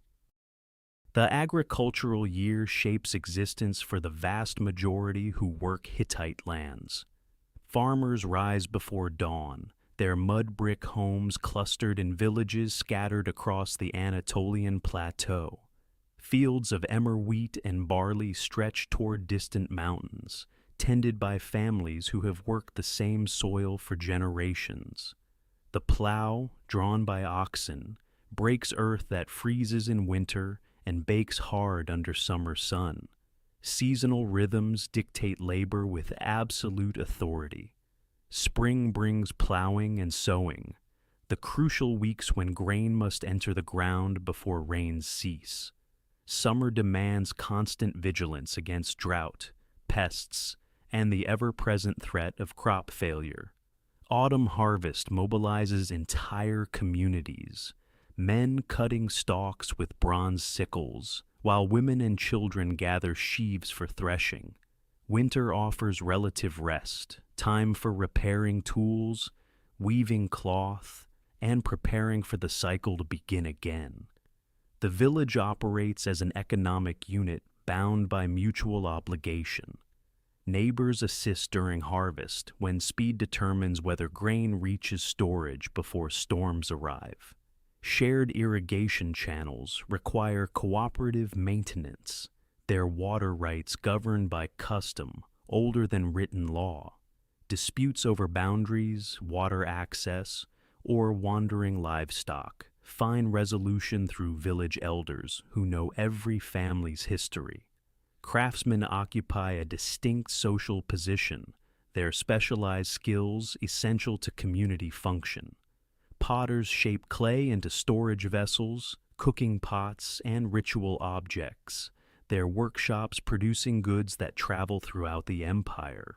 Weavers transform wool and flax into textiles ranging from rough work garments to fine fabrics destined for palace consumption. Carpenters fashion plows, carts, and building timbers from the forests that still cover Anatolian hillsides. The bronze workers hold particular prestige, their knowledge of metallurgy transforming raw copper and tin into tools, weapons, and ornaments. Their craft requires understanding of temperatures, alloy proportions, and casting techniques passed from master to apprentice through years of training. A skilled smith commands respect and compensation that elevates his family above ordinary agricultural laborers. Family structure centers on the household, an economic and social unit encompassing multiple generations. The patriarch holds authority over property and family decisions, though women manage domestic production that contributes substantially to household wealth. Daughters learn textile production from mothers, their weaving skills forming part of their value as future wives. Sons inherit land according to established custom, the eldest typically receiving the largest share. Marriage creates alliances between families, negotiations involving bride prices and dowries that transfer wealth across generations. Young women leave their birth families to join their husbands' households, their labor and fertility becoming assets of their new families. Widows possess certain protections, their maintenance obligations falling upon male relatives who inherit their deceased husband's property. Children enter the adult world of labor early, tending animals, carrying water, and learning the skills they will practice throughout their lives. Education exists only for those destined for scribal or priestly careers, the vast majority learning through observation and participation in family work. Childhood mortality remains high, families producing many children knowing that disease, accident, and famine will claim significant numbers before adulthood. Religious observance permeates daily existence, small shrines within homes receiving offerings alongside the great temple festivals. Farmers invoke agricultural deities before planting, during drought, and at harvest. Craftsmen honor patron gods of their trades. Illness prompts consultation with ritual specialists who diagnose supernatural causes and prescribe remedies combining practical medicine with magical incantation. The palace economy intersects with village life through taxation and labor obligations. Farmers deliver portions of their harvests to royal storehouses, their contributions supporting the military, priesthood, and administrative apparatus.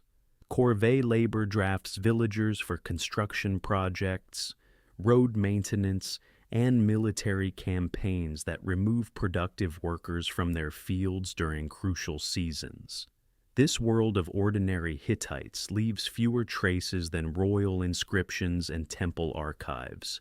Yet their labor produces the surplus that sustains empire. Their sons fill the chariot ranks. Their daughters weave the textiles that clothe priests and kings.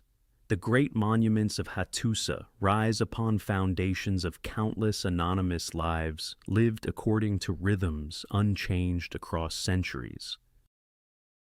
The forges of Hattusa guard secrets that reshape the ancient world. Deep within the citadel's workshops, smiths labor over furnaces burning hotter than any their neighbors possess.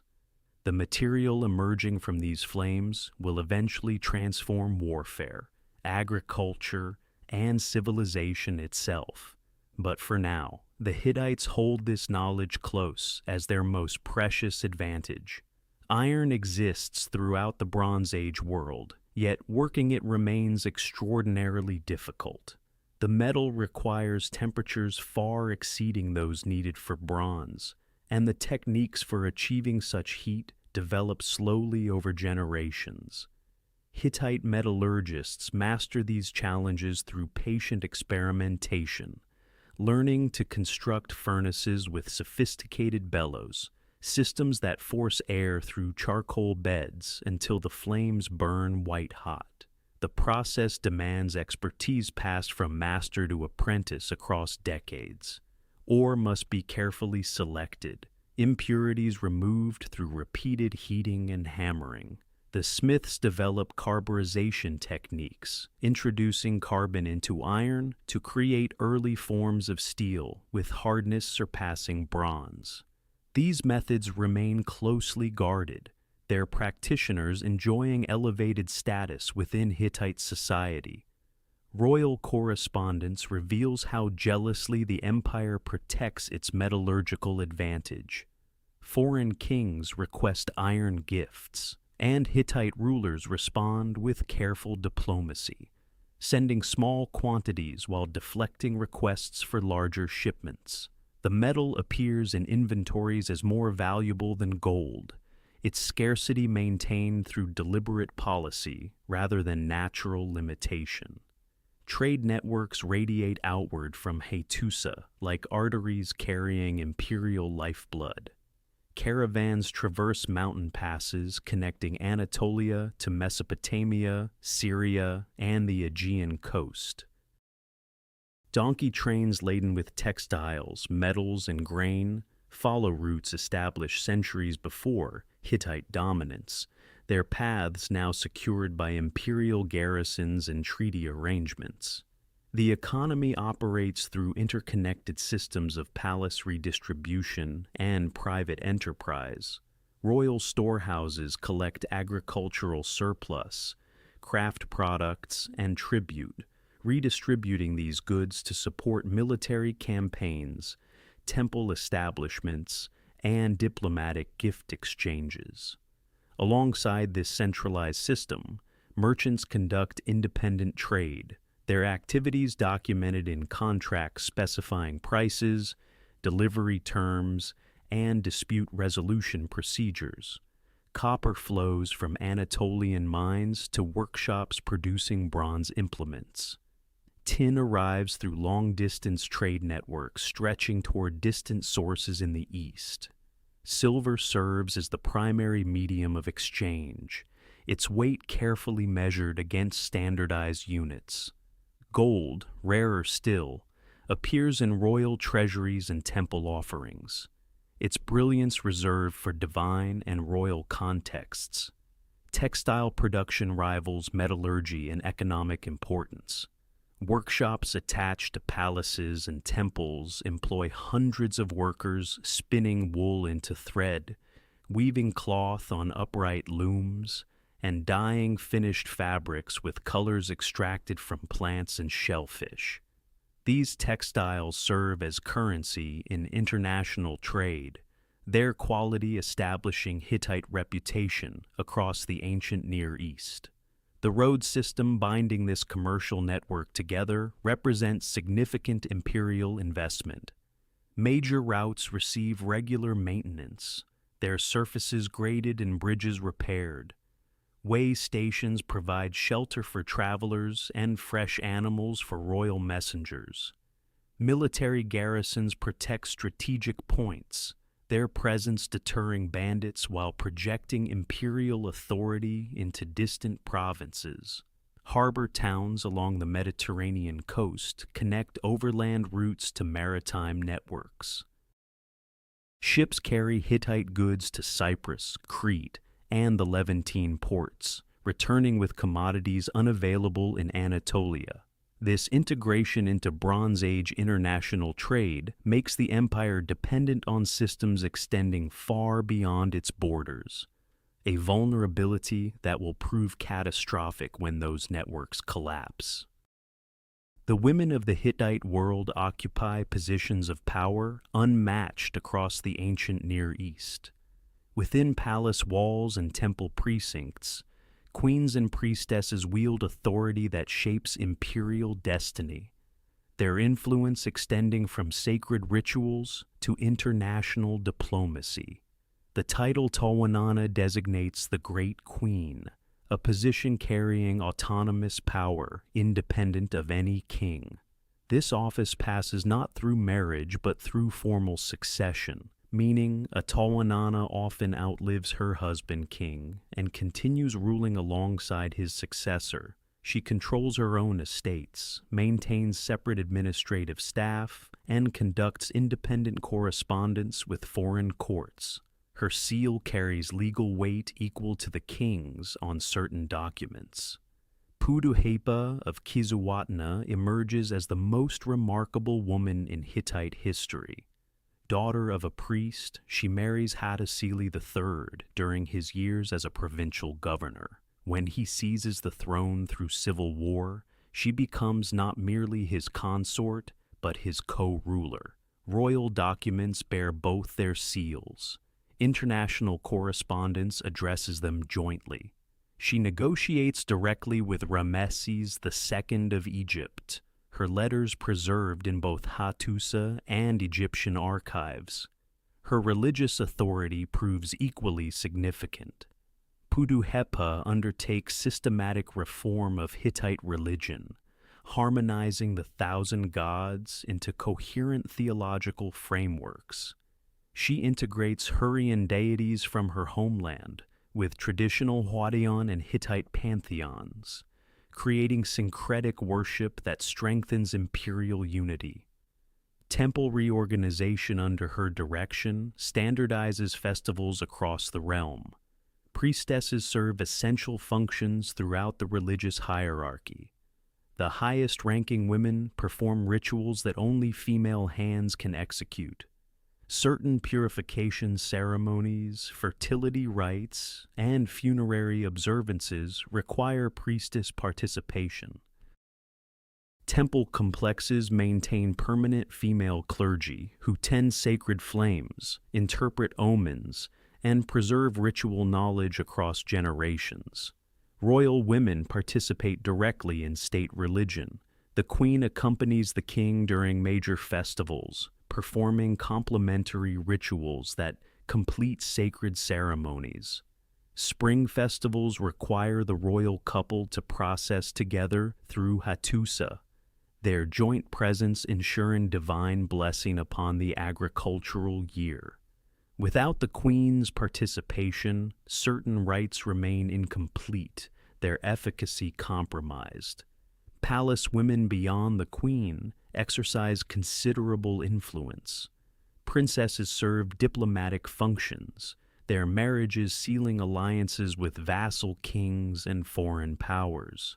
These women carry Hittite culture into distant courts, maintaining correspondence with their homeland, and sometimes advocating for their birth kingdom's interests.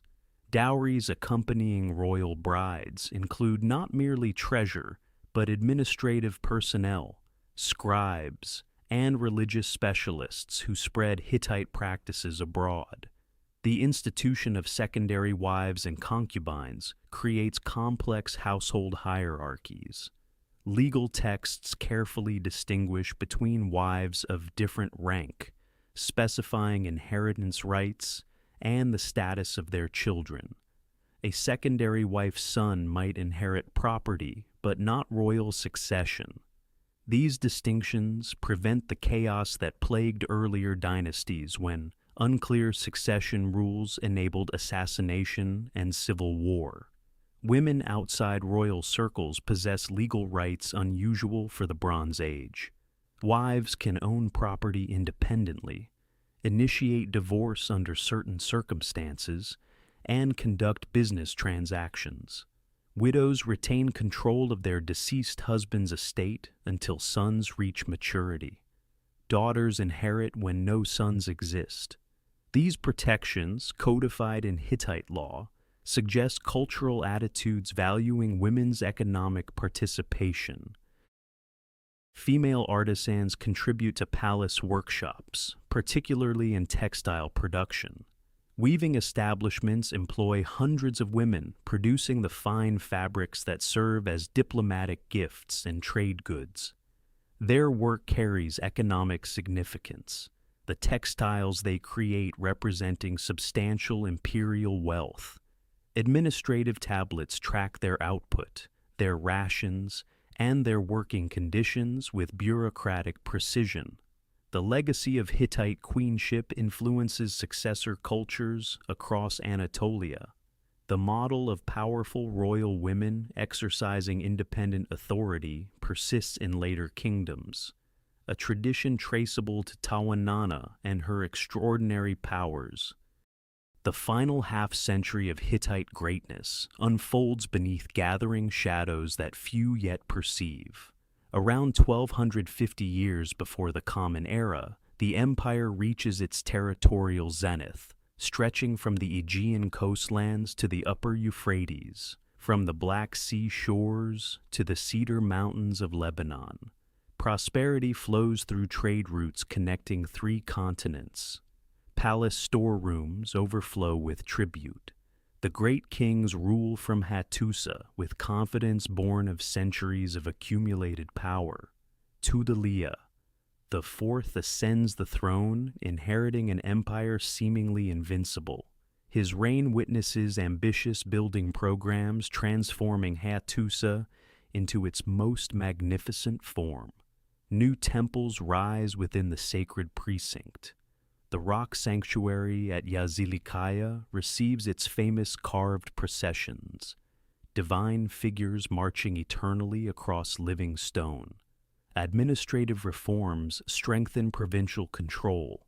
The king campaigns successfully against Western Anatolian kingdoms, reasserting dominance over territories testing imperial authority. Yet beneath this golden surface, structural weaknesses multiply. The vassal system that once projected Hittite power now strains under accumulated resentments. Subject kingdoms chafe against tribute demands. Provincial governors accumulate dangerous autonomy. The royal family itself fractures into competing factions. Succession disputes consuming energy better directed outward. Climate records preserved in tree rings and lake sediments reveal troubling patterns emerging across the eastern Mediterranean. Rainfall decreases. Harvests shrink. Grain shipments from Egypt, once reliable supplements to Anatolian production, become desperately sought necessities. Letters between great kings increasingly mention famine, failed crops, and hungry populations. The international system that sustained Bronze Age civilization begins fraying. Trade networks carrying tin from distant Afghanistan, copper from Cyprus, gold from Nubia, and grain from the Nile Delta face disruption. Piracy increases along Mediterranean sea lanes. Merchant vessels disappear.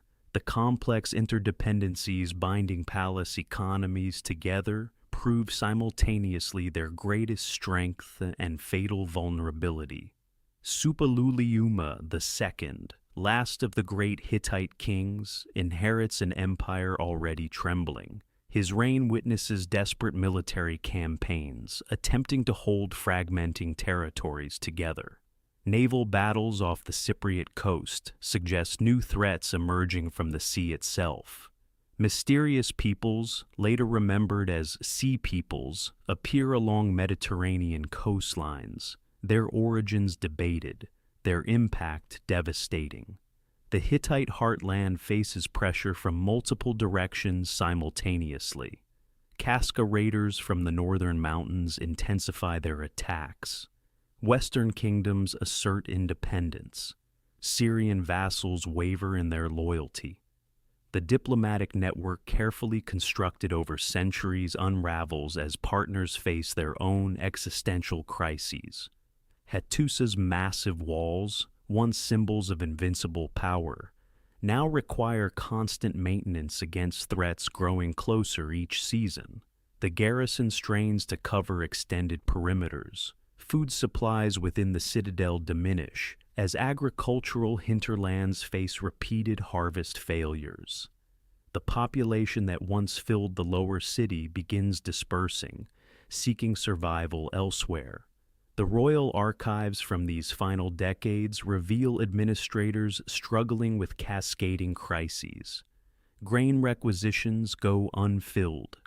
Military levies fall short. Temple offerings decrease. The bureaucratic machinery that governed an empire for centuries begins grinding toward failure, each shortage compounding others in accelerating decline. Yet the great kings maintain appearances until the end. Monumental inscriptions proclaim victories. Temple rituals continue their ancient rhythms. Diplomatic correspondence maintains formal courtesies with fellow monarchs facing identical catastrophes. The fiction of eternal empire persists even as its foundations crumble. The world burns in the final decades of the 13th century before the Common Era. Across the eastern Mediterranean, from the Aegean to the Nile Delta, A catastrophe unfolds that no single cause can explain. Climate records preserved in tree rings and lake sediments reveal a devastating truth. Prolonged drought grips the entire region for generations, turning fertile lands to dust and transforming prosperous kingdoms into desperate survivors. The Hittite heartland suffers acutely. The Anatolian plateau, always dependent on seasonal rains, receives less precipitation year after year. Springs that fed Hattusa for centuries diminish to trickles. The great granaries that once overflowed stand increasingly empty. Famine spreads through villages and cities alike, weakening populations already strained by decades of military campaigns and administrative demands. Grain shipments become matters of imperial survival. Diplomatic correspondence from these years reveals Hittite kings begging Egyptian pharaohs for emergency food supplies. One tablet preserves a desperate plea. Grain must come immediately, for the situation is a matter of life and death. The mighty empire that once dictated terms to neighbors now depends on foreign charity to feed its people. The Mediterranean trade networks that sustained Bronze Age prosperity begin collapsing. Merchant vessels that once carried copper from Cyprus, tin from distant lands, and luxury goods across interconnected routes grow scarce. The complex economic web linking Mycenaean Greece, Hittite Anatolia, Egypt, and Mesopotamia unravels strand by strand. Without trade, specialized craftsmen cannot obtain raw materials. Without craftsmen, armies cannot equip themselves. Without armies, borders cannot hold. From the west come peoples the Egyptians call the Sea Peoples, though this name obscures their diverse origins. Displaced populations from Aegean islands, Anatolian coasts, and regions beyond move in great waves, some fleeing catastrophe, others seeking new lands by force. Their ships appear along coastlines from Libya to Syria, their warriors, fighting with new tactics and desperation, born of displacement, overwhelm established defenses. The Hittite vassal states along the Syrian coast fall first. Ugarit, the prosperous trading city that served as a crucial link between Hittite territory and Mediterranean commerce, sends frantic messages describing enemy ships and approaching armies. The last letter from Ugarit's king, preserved by the flames that consumed his palace, reports that enemy forces have already landed. No response ever comes. The city burns around 1200 before the Common Era, never to recover. The collapse accelerates with terrifying speed. Cities that stood for centuries fall within years. Populations that numbered in tens of thousands scatter or perish. The interconnected systems that made Bronze Age civilization possible prove fatally vulnerable to simultaneous disruption. When trade fails, specialized economies cannot function. When harvests fail, populations cannot sustain themselves. When defensive networks fail, individual cities face overwhelming force alone. Within the Hittite homeland, the crisis manifests as systemic breakdown. Provincial governors lose contact with the capital. Military garrisons abandon posts to seek food elsewhere. The elaborate bureaucracy that administered empire for centuries cannot function when its basic assumptions no longer hold.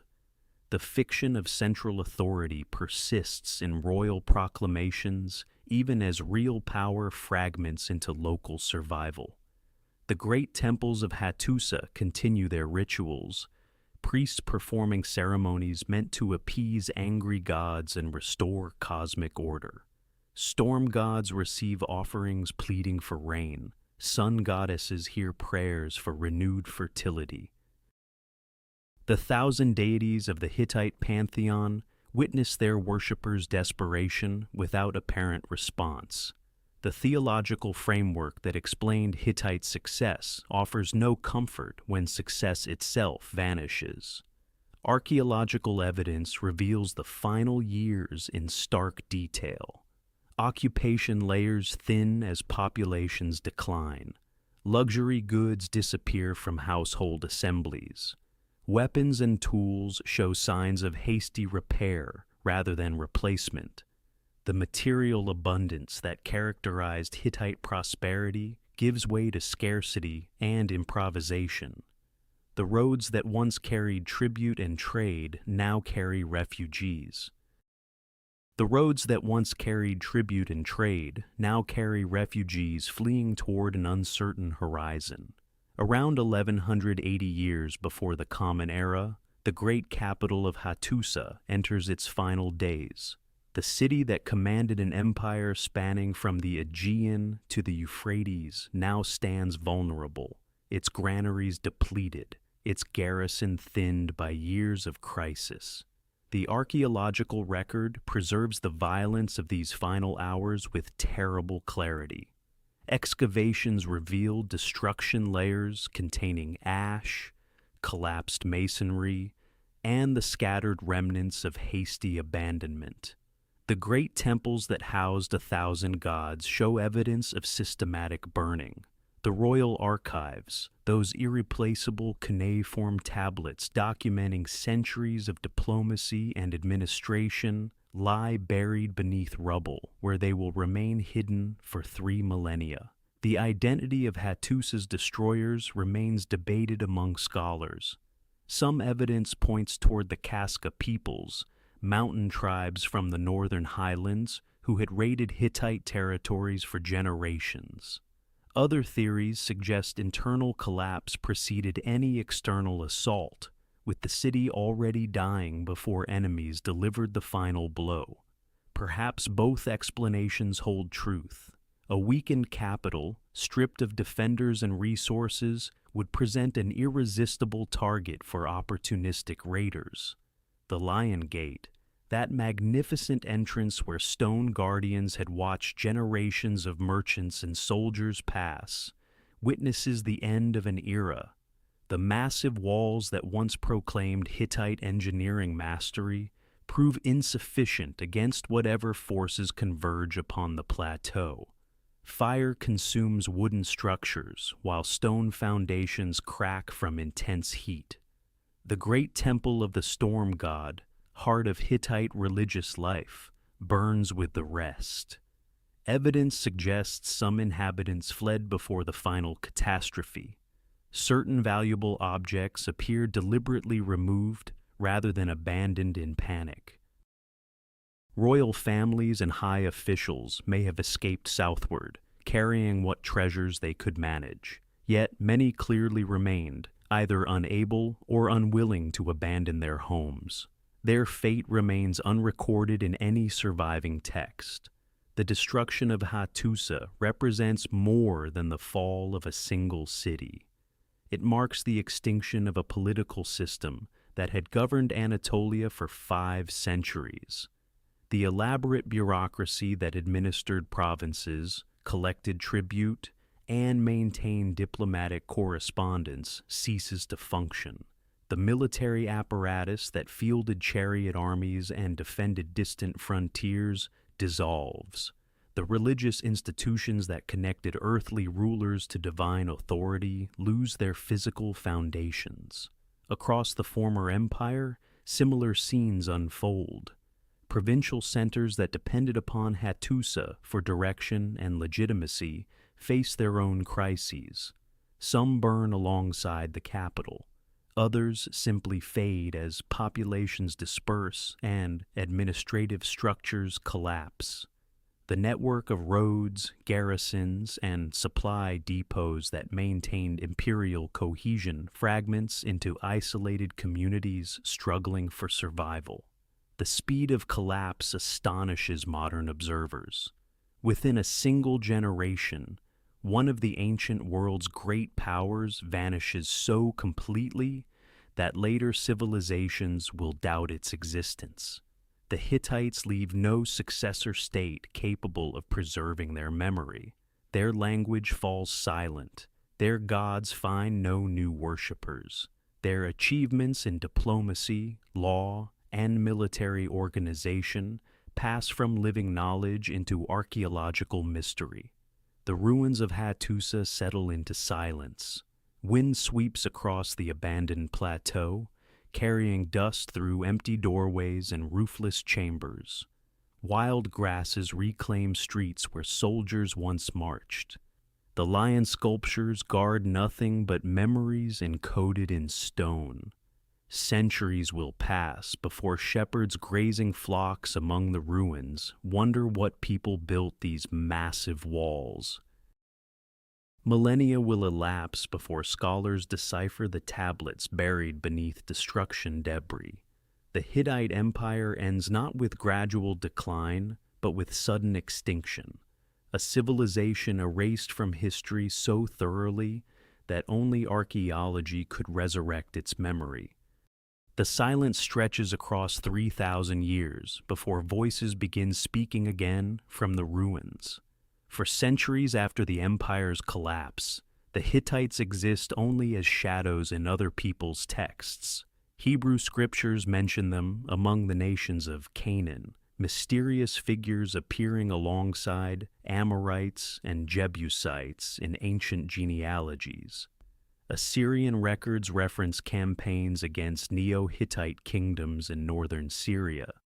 Successor states that preserve fragments of imperial culture for another 500 years before Assyrian conquest absorbs them entirely. By the time Greek historians compose their accounts of the ancient world, the Hittites have vanished so completely that no one connects biblical references to any known civilization. The plateau of central Anatolia keeps its secrets. Local villagers passing the massive stone walls of Hattusa assume they mark some forgotten fortress, perhaps Byzantine, perhaps older.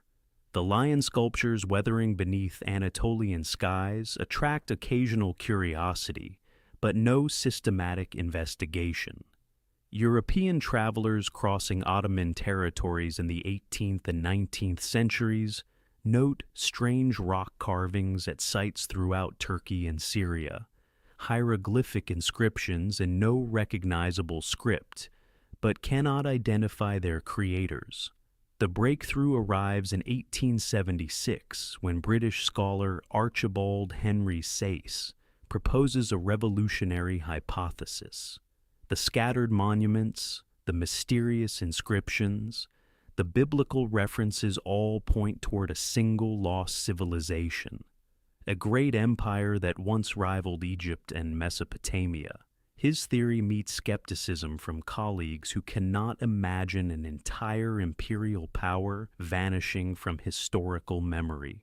Vindication comes in 1906 when German archaeologist Hugo Winkler begins systematic excavations at the Turkish village of Bogazkoy, the site of ancient Hattusa. Within weeks, his team uncovers clay tablets by the thousands, cuneiform archives preserving royal correspondence, treaties, religious texts, and administrative records. Among the discoveries lies a copy of the Egyptian-Hittite peace treaty, the same document carved on temple walls at Karnak, proving beyond doubt that this ruined city once commanded an empire. The tablets speak across millennia. Akkadian diplomatic correspondence reveals international relations spanning from Egypt to Babylon. Hittite language texts preserve myths, rituals, and legal codes. The archives contain documents in 8 different languages, testimony to an empire governing diverse peoples through sophisticated administration. Scholars laboring over these texts gradually reconstruct a civilization that shaped Bronze Age history.